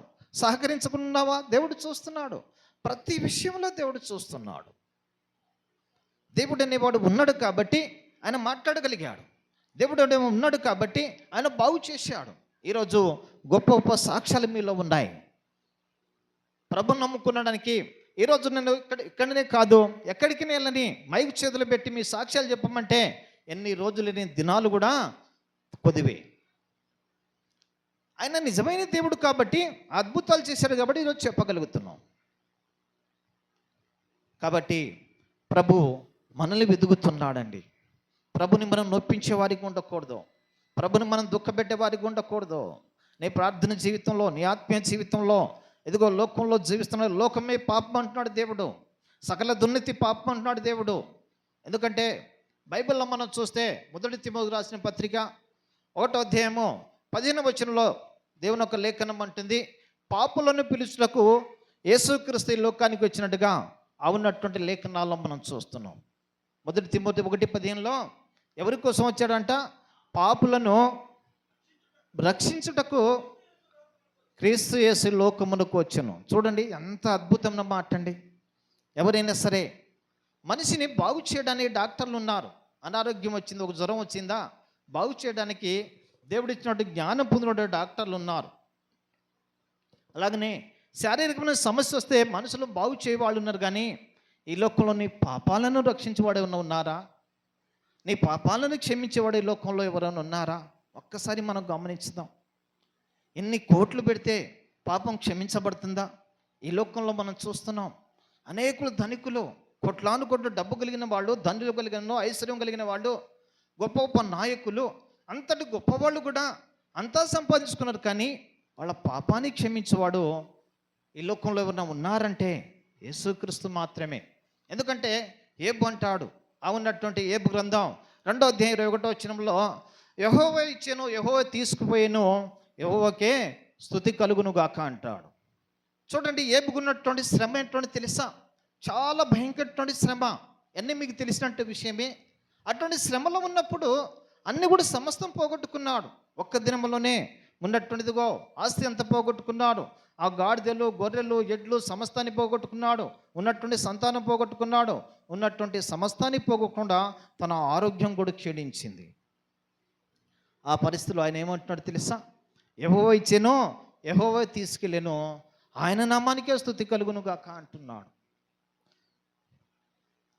ఒకవేళ డబ్బు, ధనము, ఆస్తి ఉన్నప్పుడు ఏబు ఆ విధంగా దేవుని స్తుతించాల్సిన అవసరం ఉండేది కాదు. ఎందుకు తెలుసా? నాకు డబ్బు ఉంది కదా, నా పాపాలు క్షమించబడతాయి. నాకు ధనం ఉంది కదా, ఇంతమంది పనివారు ఉన్నారు కదా, నా పాపం క్షమించబడతాయని ఏబు ఆ విధంగా కూర్చోవలసిన పని. కానీ ఏబు ఉంటాడు తెలుసా? ఆయన ఇచ్చాడు, ఆయనే తీసుకుపోయాడు. ఈ లోకాన్ని విడిచిపెట్టినటువంటి వాళ్ళు ఎవరైనా వాళ్ళ ఆస్తి, ఐశ్వర్యం, సంపద ఏదైనా సరే మోసుకొని పోయినటువంటి వాళ్ళు ఈ లోకంలో ఎవరైనా ఉన్నారా? ఈ లోకంలో ఎవరు లేరు. దిగంబరిగా వచ్చి తినే దిగంబరిగానే వెళ్తున్నాను అంటున్నాడు. కాబట్టి మనం గమనించాలి. నీకున్నటువంటి డబ్బు ఉండొచ్చు, నీ పాపాన్ని క్షమించబడదు. నీ పాపం రక్షింపబడడానికి డబ్బుతో, ఆస్తితో, దేనికి కూడా ఈ పాపం రక్షింపబడదు. పాపం నుంచి విమోచించబడవు. ఎందుకంటే ఒకసారి మనము అవున్నటువంటి యోహాను సువార్తలో మనం 8వ అధ్యాయము 5వ వచనం ఒకసారి చదువుకుందాం. 8వ అధ్యాయము 5వ వచనంలో యోహాను 8:5 అట్టి వారిని రాళ్ళు రువి చంపలేనని ధర్మశాస్త్రం మోసే మనకు ఆజ్ఞాపించింది. చూడండి, ఆ కింది వచ్చిన చదివితే అక్కడ ఒక పాపపు స్త్రీ కనబడుతుందండి. యేసుక్రీస్తు కాలంలో ఒక పాపపు స్త్రీ కనబడుతుంది. ఆ యొక్క సమయంలో యేసు ప్రభు ఉన్నటువంటి సమయంలో ఆ పాపపు స్త్రీని ఏం చేశారు? ధర్మశాస్త్రం ప్రకారము ఆమెను చెట్టు కట్టేసి రాళ్లతో కొట్టి చంపాలి. ఎవరికి? పాప వచ్చేసినటువంటి స్త్రీని. ఆ యొక్క సమయంలో అందరు జనసమూహం కూడుండి ఏం చేశారు? ఆ స్త్రీని తీసుకొచ్చారు, రాళ్లతో కొట్టాలని చూస్తున్నారట. యేసు ప్రభు అక్కడికి వెళ్ళి వాళ్ళతో ఏం మాట్లాడలే, కింద తల ఉంచుకొని అలానే కూర్చొని ఉన్నాడు. అప్పుడు వాళ్ళు అంటున్నారు, బోధకుడా, ఈ స్త్రీ పాపం చేసింది కదా, రాళ్లతో కొట్టి చంపాలని ధర్మశాస్త్రంలో రాయబడి ఉన్నది కదా అని చెప్పినప్పుడు యేసు ప్రభు ఏమన్నాడు తెలుసా? మీలో పాపం లేని వారు ఏమనుంటే రాళ్లతో కొట్టి చంపన్నాడు. దేవునికి స్తోత్రం. కాబట్టి ఇక్కడ పాపం లేనటువంటి వారు ఎవరన్నా పరిశుద్ధులు ఉన్నారండి మానవులో? దేవుడు అంటాడు, మానవ నీతి మురికి గుడ్డతో సమానం అంటాడు. ఎవరు కూడా పరిశుద్ధులు, ఎవరు నీతిమంతులు కారని దేవుడు అంటున్నాడు. ఆ యొక్క సమయంలో వీళ్ళందరూ ఏం చేశారు తెలుసా? రాళ్లతో కొట్టారు ఆ స్త్రీని. ఎవరు కూడా రాళ్లతో కొట్టలేదు. ఆ రాళ్ళన్నీ కూడా చేతుల నుంచి కింద పడేశారు. యేసు ప్రభు అడుగుతున్నారు, అమ్మా నీకేమన్నా రాళ్లతో కొట్టారా అన్నప్పుడు, అయ్యా నాకెవరూ కొట్టలేదు అంటుంది. చూడండి యేసు ప్రభు పలకరింపు ఎలా ఉందో ఒకసారి మనం చూడాలి. ఎవరితో అంటున్నాడు? పాపపు స్త్రీతో అంటున్నాడు. జనులందరూ అనుకుంటున్నాడు ఈ పాపపు స్త్రీ చంపాలనుకుంటున్నాడని. ప్రభు ఏమంటున్నాడు తెలుసా? ఆమెను రక్షించుటకు ప్రభు ఏమంటాడు తెలుసా? నేను కూడా నిన్ను కొట్టనమ్మా, నీ పాపం క్షమించబడ్డా అంటున్నాడు. కాబట్టి యేసు ప్రభు కూడా రాళ్లతో కొట్టలేదండి. యేసు ప్రభు కూడా రాళ్లతో కొట్టలే. ఒకవేళ యేసు ప్రభు ప్రత్యక్షం అవ్వకుండా ఉంటే ఆ సమయంలో ఆ స్త్రీ కూడా ఏమైంది తెలుసా? ఆ రాళ్లతో చనిపోయేది, రాళ్లతో కొట్టబడి చనిపోయేది. మనకు తెలుసు, ఎందుకంటే పాత నిబంధన కాలంలో ఉన్నటువంటి యెహోషువ గ్రంథం 7వ అధ్యాయంలో మనం చూస్తే అక్కడ ఆకాను గురించి రాయబడి ఉంది. ఆకాను గురించి ఎలా తెలుసా? దేవుడు యెహోషువ సెలవిచ్చాడు, ఉన్నటువంటిదిగో ఎరుకలు ఉన్నటువంటి ఏ వస్తువును మీరు ముట్టుకున్నా అది శాపగ్రస్తమైంది కాబట్టి అది పాపం అన్నాడు. ఆకాను ఏం చేశాడు? కొన్ని సామాన్లు తీసుకెళ్ళి తన డేరాలో దాచిపెట్టాడు. అప్పుడు అతను దాచిపెట్టిన విషయం ఒప్పుకున్న తర్వాత ఏమైంది తెలుసు? అతను తీసుకెళ్ళి ఆకాను లోయలో రాళ్లతో కొట్టి చంపారంటండి, పాపం చేసినందుకు. కానీ యేసు ప్రభు వచ్చిన తర్వాత బైబిల్లో ఎక్కడైనా సరే ఈ విధంగా కొట్టారు చంపారని ఎక్కడైనా బైబిల్లో రాయబడి ఉందా? ఎక్కడ కూడా లేదు. దేవుని యొక్క ఉద్దేశం ఏంటి తెలుసా? ఆయన చంపడానికి రాలే, బ్రతికించడానికి వచ్చాడు. నువ్వు నశించుతున్నావు చూడండి, నువ్వు నశించకుండా నువ్వు నిత్యం బ్రతకాలని దేవుడు వచ్చాడు.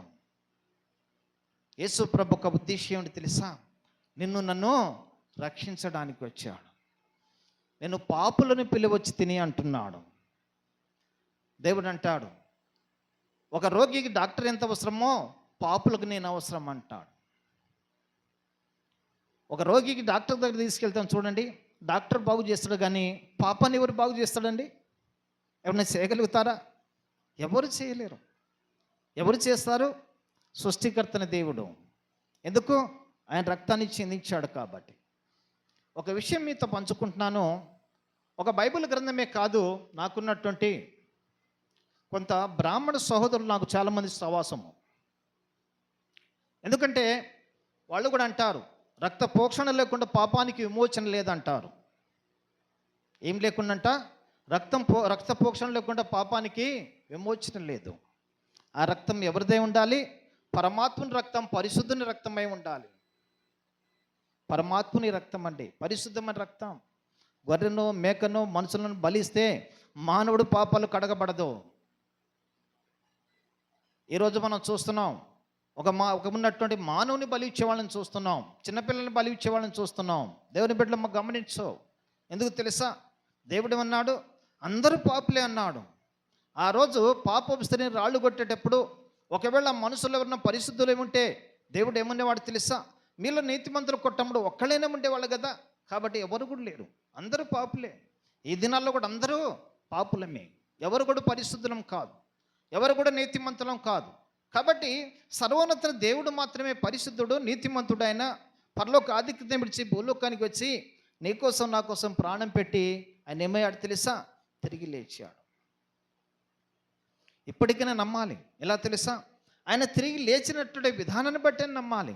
ఎందుకంటే ఈ లోకంలో అనేకులు జన్మించారు, లోకాన్ని విడిచిపెట్టారు, సమాధి చేయబడ్డారు. అనేకులు మన పితలని కొనియాడబడేటువంటి వాళ్ళు కూడా సమాధిలో ఉన్నారు, శవం. కానీ నా ప్రభు శవం ఏమో తెలుసా? ఈరోజు ఆ సమాధి ఖాళీ సమాధి. దేవునికి స్తోత్రం. కాబట్టి అది ఈరోజు ఖాళీ సమాధిని చూస్తున్నాం. అనగా యేసు ప్రభు, ఇదిగో నేను సర్వోన్నతుడి దేవుణ్ణయ్యా, దేవుని కుమారుడని లోకానికి ఒక సాక్షిగా ఉండడానికి ఆయన ఏమయ్యాడు తెలుసా? మరణాన్ని గెలిచి తిరిగి లేచాడు. మరణం అనే ముళ్ళును విరగొట్టి తిరిగి లేచాడు. ఆయన సజీవుడైనటువంటి దేవుడండి ఆయన. కాబట్టి ఆయన జీవం కలిగినటువంటి దేవుడైన. కాబట్టి దేవుని బిడ్డలు మనం గమనించాలి. ఈ రాత్రి కాల సమయంలో ఒకవేళ ఇంకా నీ మనసు, ఇంకా నీ హృదయం లోకంలోనే ఉన్నావేమో, ఈ రాత్రి కాల సమయంలో నీ బంధువులు, రక్త సంబంధులు అనేకులు కూడా ఆ విధంగా నశించిపోయే వారికి ఉన్నారేమో, ఒక్కసారి నువ్వు జ్ఞాపకం చేసుకో. ప్రభు ఒక మాటలు జ్ఞాపకం చేయి, ఎటువంటి సాక్ష్యాలను తెలియపరచు. ఈ విధంగా నశించిపోయే అనేకులు ఉన్నారు. ఈరోజు చాలామంది గమనించాను. ఎలా తెలుసా? అనేకులు కూడా మరణకరమైన పరిస్థితిలో ఉండి వారితో నేను అనేకులు తిరిగినప్పుడు చెబుతుండేవాడిని, యేసు ప్రభు నమ్ముకయ్యా, ఇప్పటికైనా నాకున్నట్టు బాగు చేసిన దేవుడు నిన్ను బాగు చేస్తాడు, ఒకళ్ళు బాగు చేయకుండా నేను పరలోకం తీసుకెళ్తాడని చెప్తే వాళ్ళు ఏమైనా తెలుసా? వ్యతిరేకించే వాళ్ళు ఉన్నారు. ఎందుకు వ్యతిరేకిస్తున్నారో తెలుసా? బైబిల్ ఏమంటుంది తెలుసా? ఈ లోక దేవత మానవుని మనోనేత్రాన్ని ఉదితనాన్ని కలుగజేస్తున్నారు. ఎంత చెప్పినా ఆ మనోనేత్రాలు వెలిగింపబడవు. ఎపిఎస్కి రాసిన పత్రిక 1:17 అంటుంది, ఈ మనోనేత్రాలు వెలిగింపబడ్డాయి అంటున్నాడు దేవుడు. ఎవరి మనోనేత్రాలు? ప్రభుని తెలుసుకున్నావు కాబట్టి నీ మనోనేత్రాలు వెలిగింపబడ్డాయి.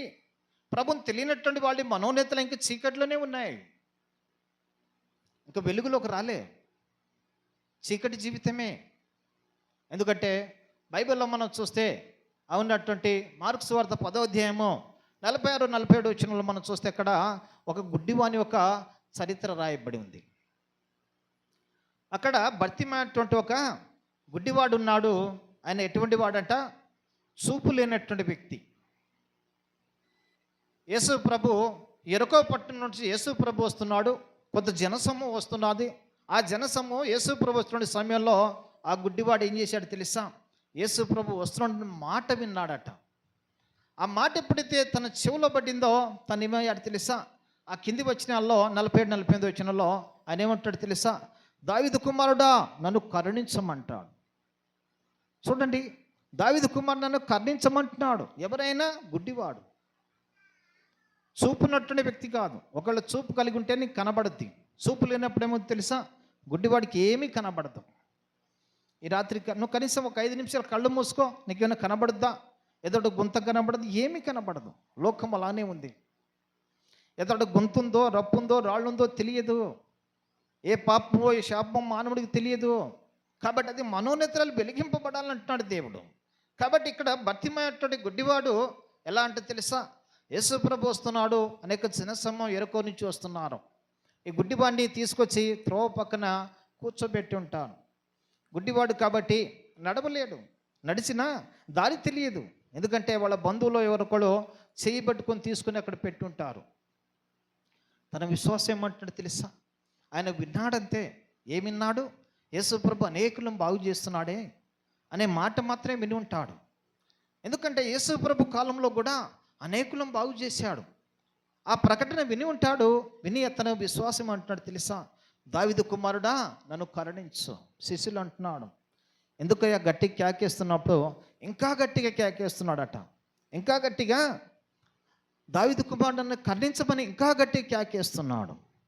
దేవుడు ఏం చేశాడు? అతన్ని పిలిచాడు. శిష్యులు అంటున్నాడు, నువ్వు ధైర్యం తెచ్చుకో అంటున్నాడు 49వ వచనంలో. ఇప్పుడే పిలిచారు. పిలిచి యేసు ప్రభు తనకున్నటువంటి చీకటిని తీసివేశాడు, వెలుగుతో నింపినట్టుగా మనం చూస్తాం. కాబట్టి ఆయన వెలుగునిచ్చాడు. ఎందుకంటే బైబిల్లో మనం చూస్తే అదే అధ్యాయం ఉన్నటువంటి యోహాను సువార్త 8వ అధ్యాయము 12వ వచనం అంటుంది, ఆయన నేను వెలుగై ఈ లోకానికి వెలుగై వచ్చాను అంటున్నాడు. ఆయన ఒకసారి చదువు బ్రదర్. 8:12 నేను లోకమునకు వెలుగును, నన్ను వెంబడించువాడు చీకట్లో నడవక జీవపు వెలుగు కలిగి ఉండును గాక. చూడండి ఎంత అద్భుతమైనటువంటి మాట, ఒకసారి మనం గమనించాలి. ఆయన ఏమంటున్నాడు? నేను వెలుగై ఉన్నాను అంటున్నాడండి. ఆయనని వెంబడించువాడు చీకట్లో బ్రతకదు, చీకట్లో నడబడట. కాబట్టి ఒక్కసారి గమనించాలి, యేసు ప్రభు ఈ లోకానికి ఎందుకు వచ్చాడు? నశించిపోయే ఆత్మల గురించి వచ్చాడు. రెండోది మనం చూస్తే పాపులను రక్షించడానికి వచ్చాడు. మూడోది మనం చూస్తే చీకటి వంటి లోకంలో వెలుగుతో నింపడానికి వచ్చాడు. నా జీవితాన్ని, మన జీవితం ఏమో తెలుసా? చీకట్లోనే నడిచాం. ఎవరు చెప్తే వాళ్ళని పరిగెత్తాం, ఎక్కడంటే ఎక్కడ పరిగెత్తాం, ఎవరినంటే వాళ్ళు వెంబడించాం. వెంబడించిన దినాలు ఉన్నాయి. నేను వెంబడించాను ఆ విధంగా. నాకున్నటువంటి మరణకర పరిస్థితిలో అనేక చోట్ల వెంబడించాను. అనేక చెప్పేవాళ్ళు పలాని చోట తీసుకుని వెళ్ళమని. కానీ దేవుని బిడ్డలు మనం గమనించాలి, నా యొక్క పరిస్థితిని బట్టి నాకు మా బంధువులు అనుకునేవాళ్ళం, ఇతను కొద్దిగా కూర్చుంటే ఎక్కడైనా తీసుకుని వెళ్ళేవాళ్ళం. కూర్చునే పరిస్థితి లేదు.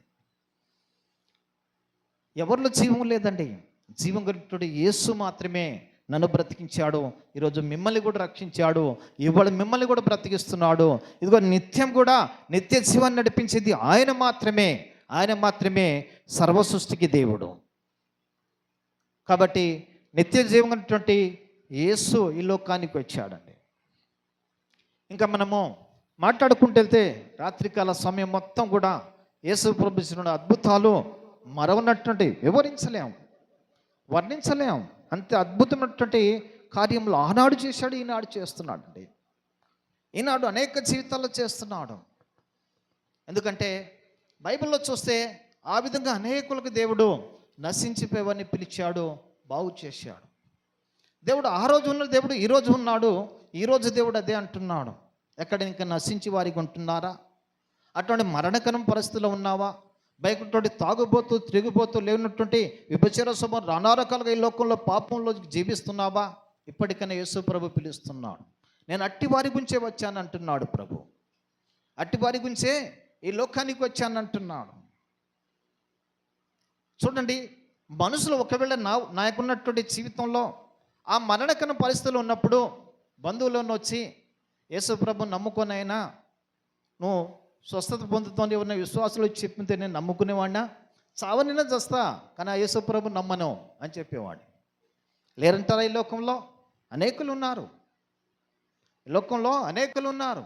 కానీ దేవుడు మాట్లాడినప్పుడు మాత్రమే నేను తిరిగి ప్రభులో సీములోకి వచ్చా. కాబట్టి ఈ రాత్రి కాల సమయంలో కూడా గమనించాలి, ప్రతి ఒక్కరితో దేవుడు తన దాసుల ద్వారా నిలబెట్టో లేకుంటే కళ్ళపురకో దర్శనపురకో దేవుడు తప్పకుండా మాట్లాడతాడు. మనం అనుకుంటున్నాం వాక్యం అనేది తెలుసా, ఏదో మాట అనుకుంటున్నావేమో, వాక్యమే దేవుడు అండి. వాక్యమే దేవుడు. యోహాను సువార్త ఏమో తెలుసా? ఆది ఎందు దేవుడు ఉండేనో, దేవుని వద్ద వాక్యం ఉండేనో, ఆ వాక్యమే దేవుడై ఉండేనో. చూడండి, ఒక్కసారి గమనించు. వాక్యం అనేది అదొక పదం కాదు, ఆయనే దేవుడట. ఆ ఒక్క వాక్కు సృష్టి కలిగింది. ఆ ఒక్క వాక్కు ఒక జీవితాలను మారుస్తుంది. ఆ ఒక్క వాక్కు ఒక జీవితాలను సరిచేస్తుంది. కాబట్టి వాక్యమే దేవుడు. ఎక్కడైనా సరే నువ్వు వాక్యానికి ప్రాధాన్యత ఇవ్వాలి. మందిర సమయంలో ఆరాధన జరుగుతుందా, ఆ సమయంలో మొదటి వారిగా రావాలి. ఒకవేళ 5 నిమిషాలు లేచుకొచ్చామనుకో, నీ గురించి వాక్యం వస్తే ఆ వాక్యాన్ని ఏమో తెలుసా, అది నీకు అందదు. కాబట్టి ఎప్పటికైనా సరే మందిరానికి వచ్చినప్పుడు ఎలా రావాలి తెలుసా? మొదటి వారికి రావాలి, కడపడి వారికి వెళ్ళాలి. మొదటి ప్రార్థనలో, ఆఖరి ప్రార్థనలో మనము వెళ్ళే వారికి ఉండాలి. ప్రతి విషయాన్ని మనం గమనించాలి. దేవుడు పరిశుద్ధ గ్రంథంలో నాతో ఈరోజు మాట్లాడ ఒక ఆశ, ఒక ఆతృత కలిగి రావాలి. ఏదో ఆశమాశగా మందిరానికి రావడం కాదు. మనం ఇంట్లో ప్రార్థన చేసుకొని మందిరానికి రావాలి. ఎలా తెలుసా? దేవా ఈరోజు నాతో మాట్లాడు. నువ్వు ఏ స్థితిలో, ఏ పరిస్థితిలో ఉన్నానో ఈరోజు నాతో మాట్లాడు. దేవుడు మాట్లాడితే నువ్వు బ్రతుకుతావు. దేవుడు మాట్లాడితే నీ జీవితం సరిచేయబడుతుంది. దేవుడు మాట్లాడితే నీ జీవితం కట్టబడుతుంది. కాబట్టి దేవుని వాక్కు కోసం మనము ఎంతో ఆతృతతో రావాలి. పనికి వెళ్తాం, ఎందుకు తెలుసా? ఒకవేళ మనకు ఆ రోజు బియ్యం అయిపోయిందనుకో, వండుకోవడానికి లేనప్పుడు ఏం చేసినా తెలుసా? ఎదురు చూస్తాం, ఎవరు పనికి పిలుస్తాడా. రేపు వంట చేసుకోవడానికి బియ్యం ఎక్కడి నుంచి రావాలి? ఈరోజు పని చేస్తేనే వస్తుంది కాబట్టి ఎవరు పనికి పిలుస్తారా అని ఎదురు చూస్తాం. శారీరకమైన ఆహారం గురించే నువ్వు చూస్తున్నావే, నీ ఆత్మీయ ఆహారం గురించి చూడవా? అది స్థిరము శాశ్వతం అనేది. ఎందుకంటే ఉన్నటువంటి యోహాను సువార్త 4వ అధ్యాయంలో సమరయ స్త్రీ గురించి దేవుడు అంటాడు. ఆ యాకోబు బావి దగ్గర వచ్చినప్పుడు దేవుడు ఏమంటాడు తెలుసా? సమరయ స్త్రీ అంటుంది, అయ్యా ఈ యాకోబు బావి లోతైనటువంటి బావి నీళ్లు చేద్దాలంటే కష్టం ఉన్నప్పుడు యేసు ప్రభుకు విషయం అన్నాడు, అమ్మా నువ్వు ఇచ్చే నీళ్లు మరలా దప్పికవుతుంది, కానీ నేనేం ఇచ్చిన నీళ్ళు నీ జీవజలపు నీళ్ళు అన్నాడు. మరలా అది దప్పిక కాదన్నాడు. మనం దేని పోరాడుతుందో తెలుసా?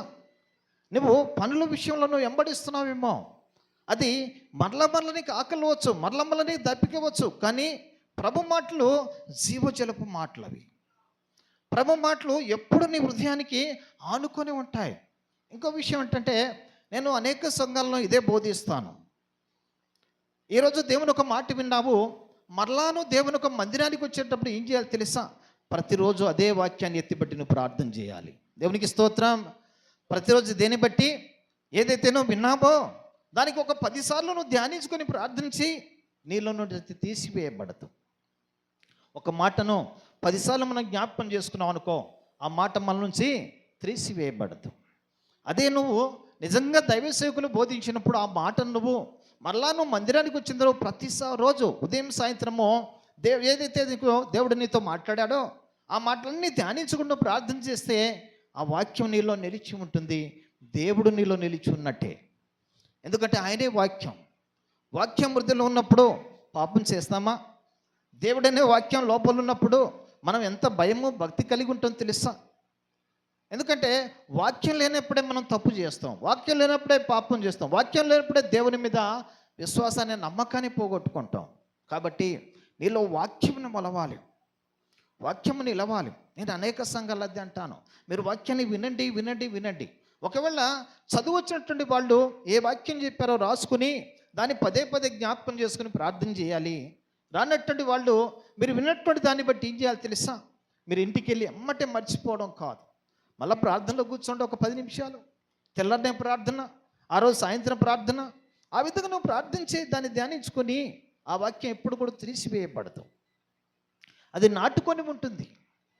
కాబట్టి ఎప్పుడు నీ క్రైస్తవ జీవితంలో ఎప్పుడైతే ఇదిగో యేసు ప్రభునందు నువ్వు నిజమైనటువంటి విశ్వాసికి నిలబడతావు అంటే ఆ వాక్యం నీ హృదయంలో పునాది వేయబడినప్పుడు, ఆ వాక్యము హృదయంలో పునాది వేయబడినప్పుడు, పునాది వేయనటువంటి గృహం ఎలా ఉంటుందో మనకు తెలుసు కదా. ఎందుకంటే యేసు ప్రభు అనే గొప్ప మాటలు చెప్పాడండి. బండ మీద కట్టబడ్డ ఇల్లు ఇసుక మీద కట్టిన ఇల్లు అన్నాడు. వర్షం వచ్చింది, వాన వచ్చింది, ఏమైంది తెలుసా? వచ్చినప్పుడు ఇసుక మీద ఇల్లు కూల్చబడింది, బండ మీద ఇల్లు ఏమైంది? స్థిరంగా నిలబడింది. పేతురుతో అంటాడు, అవునట్టు మత్తయి సువార్త 16వ అధ్యాయంలో మనం చూస్తే పేతురుతో ఏమంటాడో తెలుసా? పేతురు, నా సంఘము నువ్వు బండ మీద కట్టుదు అన్నాడు. క్రీస్తునే బండ. ఈరోజు గమనించాలి, క్రీస్తునే బండ మీద నువ్వు కట్టబడాలి. క్రీస్తునే బండ మీద నువ్వు ఈరోజు కట్టబడాలి. ఎలా తెలుసా? వాక్యం ద్వారా కట్టబడాలి. కాబట్టి ప్రతిరోజు కూడా మీ ఉన్నటువంటి మాటలను మీరు ధ్యానించుకొని ప్రార్థించేయండి. ప్రతిరోజు కూడా మీరు విన్నటువంటి వాక్యాన్ని ప్రతిరోజు జ్ఞాపకం చేసుకోండి. ప్రార్థన జీవితం కలిగి ఉండండి. ప్రార్థన అంటే దేవునితో సవాసం అని బైబిల్ ఉంటుంది. వాక్యం అంటే దేవుని మాట. కాబట్టి దేవుడు నాతో మాట్లాడుతుంటే విశ్వాసం కలిగి జీవించాలి. ఎందుకంటే వినటం వలన విశ్వాసం కలుగుతుందని దేవుడు అంటున్నాడు. నువ్వు వింటేనే విశ్వాసం, వినకుంటే లేదు. బైబిల్లో అనేకులు విన్నారు, వినడం వల్ల వాళ్ళకు విశ్వాసం కలిగింది, వాళ్ళ జీవితాన్ని సరి చేసుకున్నారు. నా జీవితంలో యేసు ప్రభు విధంగా నాతో మాట్లాడినప్పుడు నేను వినకుండా విడిచిపెట్టి ఉంటే నేను ఈ విధంగా నిలబడేవాడిని కాను. నేను అనుకుంటున్నా ఇప్పటికీ ఆ రోజు అవునటువంటి హెజ్కియాకేమో 15 సంవత్సరాలు ఆయుష్ని ఇచ్చాడు, నాకు 1 సంవత్సరం పొడిగించాడు అనుకుంటాను ఇప్పుడు నేను. కాబట్టి దేవుడు అంటున్నాడు, ఎలా తెలుసా? జీవము ఆయన వశమట. కాబట్టి దేవుడు అంటున్నాడు, నా వద్ద కూర్చోవాలని ఎవరిని త్రోసివేయనని మత్తయి సువార్త 16:37 అంటాడు. ఆయన దగ్గర కూర్చోవాలని ఎవరిని కూడా త్రోసివేయడట. చాలామంది అనుకుంటున్నాడు, నేను ఘోరమైనటువంటి పాపినయ్యా, నన్ను దేవుడు ప్రేమిస్తాడా, లేకుంటే నన్ను భయంకరటువంటి ఇదిగో దేవుని వ్యతిరేకిని, దేవుడు నన్నులో బాగు చేస్తాడా అనుకునే వాళ్ళు ఈ లోకంలో అనేకులు ఉన్నారు. కానీ గమనించాలి, దేవుడు ప్రతి ఒక్కరితో అంటున్నాడు, నా వద్ద కూర్చోవాలని ఎవరిని కూడా నేను త్రోసివేయని అంటున్నాడు. ప్రతి ఒక్కరిని పిలుస్తున్నాడండి. ఇంకెందుకు నలుగుతున్నారు? ఇంకెందుకు లోకమనే ఆశలో, లోకమనే పాపంలో ఇంకా జీవిస్తున్నారు? ఒక్కసారి గమనించాలి. వింటున్నారు అనేకులు, కానీ హృదయం మారాలి. దేవుడు అంటున్నాడు, వాళ్ళ మనోనేత్రాలు వెలిగింపబడాలయా అంటున్నాడు. ఇంకా చీకట్లో ఉన్నారేమో నీ రక్త సంబంధులు, బంధువులు అనేకులు. ఇదిగో నువ్వు చూస్తుండగలే వాళ్ళు నిత్య నరకానికి వెళ్ళటానికి ఇష్టం లేదనే ఉద్దేశం కలిగి నువ్వు వాళ్ళకు కూడా వెలుగుకొన్నటువంటి మార్గానికి నడిపించు. క్రైస్తవిజం అనేది ఒక మతం కాదు. దేవుని బిడ్డలో ఒక్క విషయాన్ని జ్ఞాపకం చేసుకుందాం. క్రైస్తవజం అనేది ఒక మార్గం. యేసు ఏమంటాడు తెలుసా? నేనే మార్గం, నేనే సత్యం, నేనే జీవం అన్నాడు. నా వద్ద తప్ప ఎవరు కూడా తండ్రి వద్దకు చేర్చబడడు అన్నాడు. గమనించామా? ఆయన మార్గం సత్యమైన మార్గం. ఆయన మార్గంలో ఆ సత్యమైన మార్గాన్ని వెంబడించిన వాడు జీవం అంటున్నాడు. కాబట్టి ఈ రాత్రికాల సమయంలో ఈ విధంగా దేవుడు నా యొక్క సాక్ష్యాన్ని, విరిగినటువంటి వాక్యము మన హృదయంలో నాటబడాలని, అది ఫలింపబడాలని, విస్తరింపబడాలని కోరుకుంటూ ప్రభునామంలో మిమ్మల్ని అందరినీ కూడా మరొకసారి వందనాలు చెల్లిస్తూ నా మాటలు ముగిస్తున్నాను. ఒక చిన్న ప్రార్థన.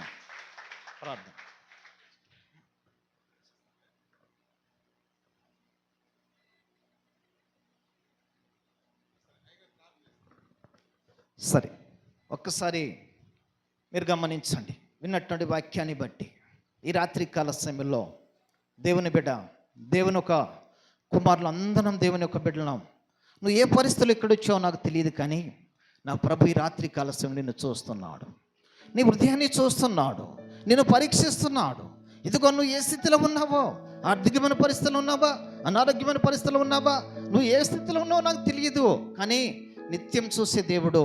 ఒక్కసారి ఆ ప్రభు వైపు చూడు. ఇదిగో నన్ను బాగు చేసిన దేవుడు నీకున్నటువంటి పరిస్థితులను మారుస్తాడు.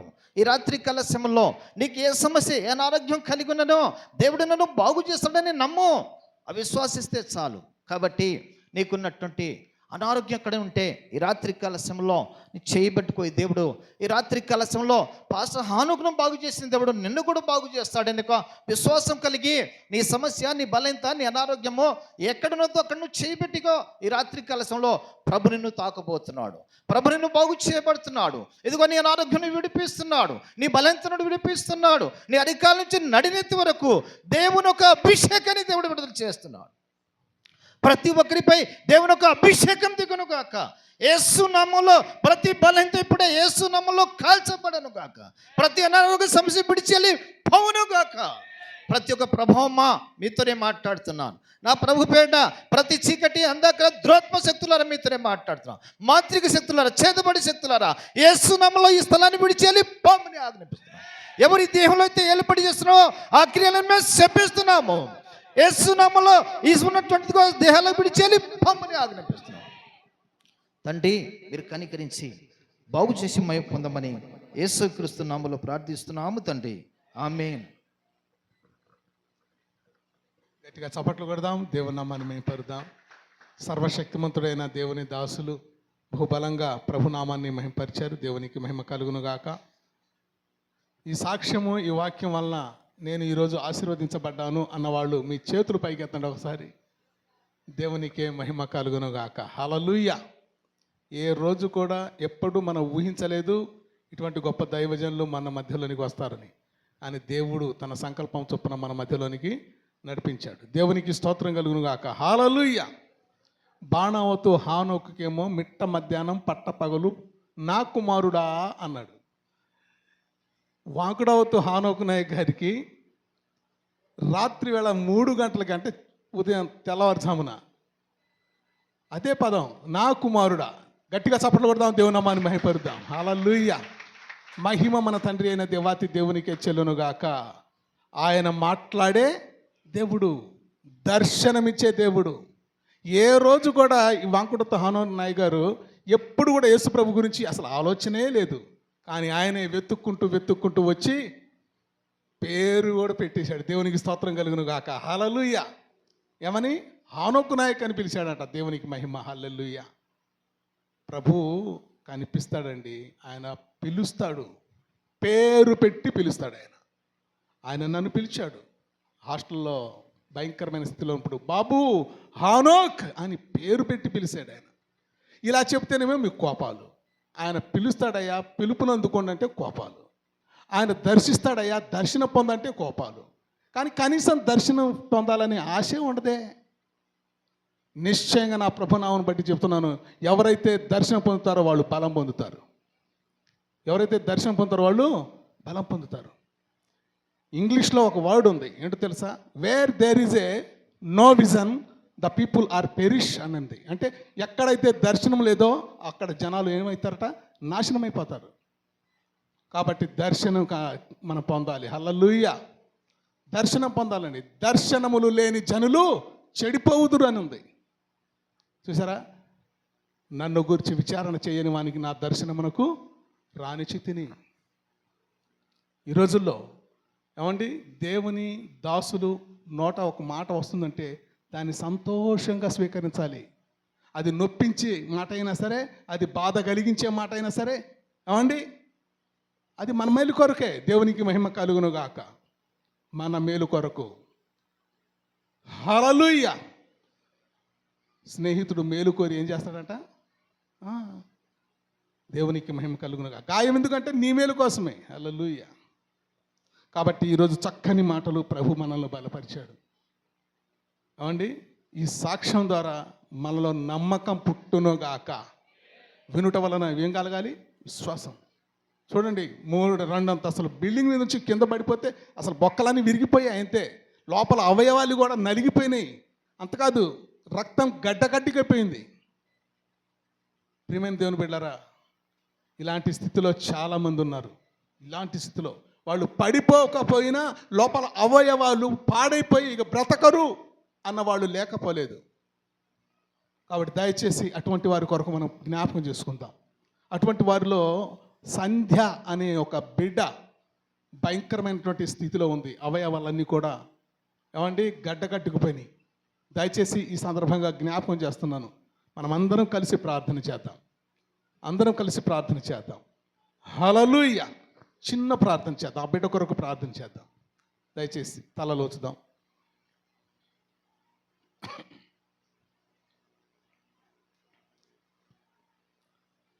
స్తుతి స్తుతి స్తుతి స్తుతి స్తుతి స్తుతి స్తోత్రములు నైనా. జీవము గల దేవ, మహోన్నతుడ, మహాపరిశుద్ధుడ, మహాగణుడవు, సర్వోన్నతుడవు, సర్వ అధికారములు కలిగిన దేవుడవు, మాట్లాడే దేవుడవు, మాట్లాడనే రాయి చెట్టువు కాదు ప్రభువా, నువ్వు మాట్లాడే దేవుడవునైనా. మా కుటుంబ వైద్యుడవు ప్రభువా, మా మంచి ఔషధం ప్రభువా. అయ్యా, ఈ సమయంలో మా ప్రియమైన బిడ్డ సంధ్య కొరకు మేము ప్రార్థిస్తున్నాం తండ్రి. నిన్న నేడు నిరంతరం ఒక్కటే రీతిగా ఉన్న దేవుడవు అయ్యా. నీ మహిమను కనబరుచుకొని వాడవు నీవే తప్ప మరొకరు లేరు ప్రభువా ఈ భూమి మీద. నీ నామమునికే మహిమ కలుగునుగాక. సంధ్య అనే అమ్మ, ఆ బిడ్డ నాజరేయుడైన యేసు నామం పేరిట స్వస్థత కలుగునుగాక. నిశ్చయంగా ఆ బిడ్డలోనికి జీవము ప్రవేశించునుగాక. దినదినము బిడ్డ స్వస్థత నొందునుగాక. అయ్యా, నీ కనుదృష్టి బిడ్డ మీద ఉంచండి. అదే రీతిగా నాయన చాలామంది ప్రభువా సంఘంలో కూడా ప్రభువా ఇదిగో తండ్రి బలహీన స్థితిలో ఉంటున్నారు.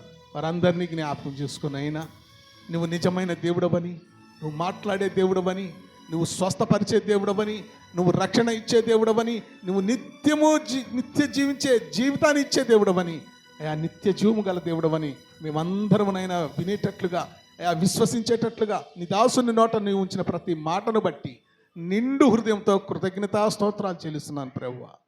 అయా మీరైనా తండ్రి సాక్ష్యము ద్వారా, దైవజనుడు విత్తిన వాక్యము ద్వారా, అయా అనేకులలో నా తండ్రి విత్తబడుట ద్వారా, ఫలించుట ద్వారా నీ నామానికి మహిమ కలుగునుగాక. ఇట్టి గొప్ప సాక్ష్యాన్ని, ఇట్టి గొప్ప సాక్ష్యము కలిగినటువంటి దైవజనుడిని మా మధ్యలో ఉంచినందుకై అయా ఇదిగో తండ్రి నీకు కృతజ్ఞతా స్తోత్రాలు చెల్లిస్తున్నాను. వారి యొక్క పరిచర్యను అయా ఇదిగో తండ్రి వారు చేయించినటువంటి నాయన పరిచర్య అయా, అలాగే నా తండ్రి మా ప్రియ సహోదరుడు సహదాసులు అయా ఇదిగో తండ్రి పూల్ సింగ్ అన్నను కూడా ఆయన చేస్తున్నటువంటి పరిచర్యను కూడా దీవించండి, ఆశీర్వదించండి. నీకు ఇష్టమైతే, నీ చిత్తమైతే మరొకసారి మేమందరం నైనా ఇక తండ్రి ఇదే రీతిగా కూడుకొని అద్భుతమైన నీ సందేశాన్ని వింటూ నీ నామాన్ని మహిమపరిచి మేము బలపడి నీ నామాన్ని మహిమపరచు కృప సహాయం దయచేయమని అప్పటి వరకు నీ బలిష్టమైన రెక్కల నీడలో మమ్మల్ని అందరినీ కాచి కాపాడి మీరే మహిమ పొందాలని ఈ మనవులన్నీ నీ మహిమ నిమిత్తమే యేసుక్రీస్తు శ్రేష్టమైన ఉన్నతమైన నామను బట్టి అయ్యా అదిగో తండ్రి, మరి విశేషంగా నా తండ్రి నాయన రేపటి దినమందు నా ప్రభు అదిగో తండ్రి పులిసింగన్న గారు అయ్యా వారి యొక్క కుటుంబంతో నా తండ్రి అయ్యా ఇదిగో గోవా ప్రాంతానికి వెళుతూ వస్తూ ఉంటుండగా అద్భుతమైన నీ కాపుదల సంరక్షణ వారికి దయచేయండి. క్షేమమును భద్రతను వారికి అనుగ్రహించునాయన. అలాగే కుమారుడు కిరణ్ నాయన తండ్రి తండ్రి దూర ప్రదేశంలోనైనా ఢిల్లీలో ఉంటుండగా నా తండ్రి నీ కృపా కాపుదల సంరక్షణ ఆ కుమారుడికి కలుగునుగాక, క్షేమముగా మరలా ఇంటికి చేరునుగాక. కృప చూపండి, మీరే మహిమ పొందండి. ఆ సంఘ పరిచర్య దీవించి ఆశీర్వదించాలని ఈ మనవులన్నీ నీ మహిమ నిమిత్తమే యేసుక్రీస్తు శ్రేష్టమైన ఉన్నత నామమును బట్టి ప్రార్థించినవన్నీ పొందుకొనుచున్నాము మా పరమ తండ్రి. ఆమేన్ ఆమేన్ ఆమేన్. అయ్యగారు మరి ఆశీర్వాదం. సరే, ఆశీర్వాదం తీసుకుందాం.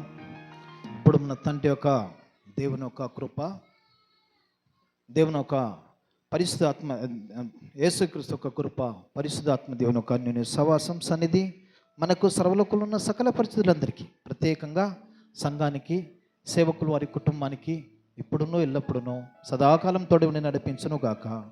ఆమేన్. దేవునికి స్తోత్రాలు. మీ అందరికీ వందనాలు. ముఖ్యంగా మా సంఘం తరపున పూల్సింగ్ అన్న గారికి, అలాగే మా ప్రియ సహోదరులు దైవజనులు ఆనోక్ గారికి కూడా వందనాలు. Praise lord. Thank you brother. ఇంతటితో ఈ కార్యక్రమము ముగించబడింది కనుక మన అందరి కోసం ప్రేమ విందు ఉంది. ప్రతి ఒక్కరు కూడా భోజనం చేసి వెళ్ళాలని ప్రేమపూర్వకంగా మనవి చేస్తున్నాను. ఈ సమయంలో ఇక్కడ సాధు తండా వాళ్ళు ఎవరు రానట్టుగా కనబడదు నాకు. ఎవరో ఒకళ్ళు ఇద్దరు వచ్చారేమో. అందరు వచ్చారా? రాలే. సరే సరే, చాలామంది మన విశ్వాసులు కూడా రాలేదు. స్తోత్రం. Praise lord. అందరికీ భోజనాలు సిద్ధపరచబడింది కనుక మరి యవనస్తులు మీరందరూ పరిచర్య చేయాలి. మీరందరూ పరిచర్య చేయండి. పురుషులు మరి స్త్రీలందరూ కూడా పంక్తులుగా కూర్చోండి. ప్రభునామానికి మహిమ కలుగునుగాక. Praise lord.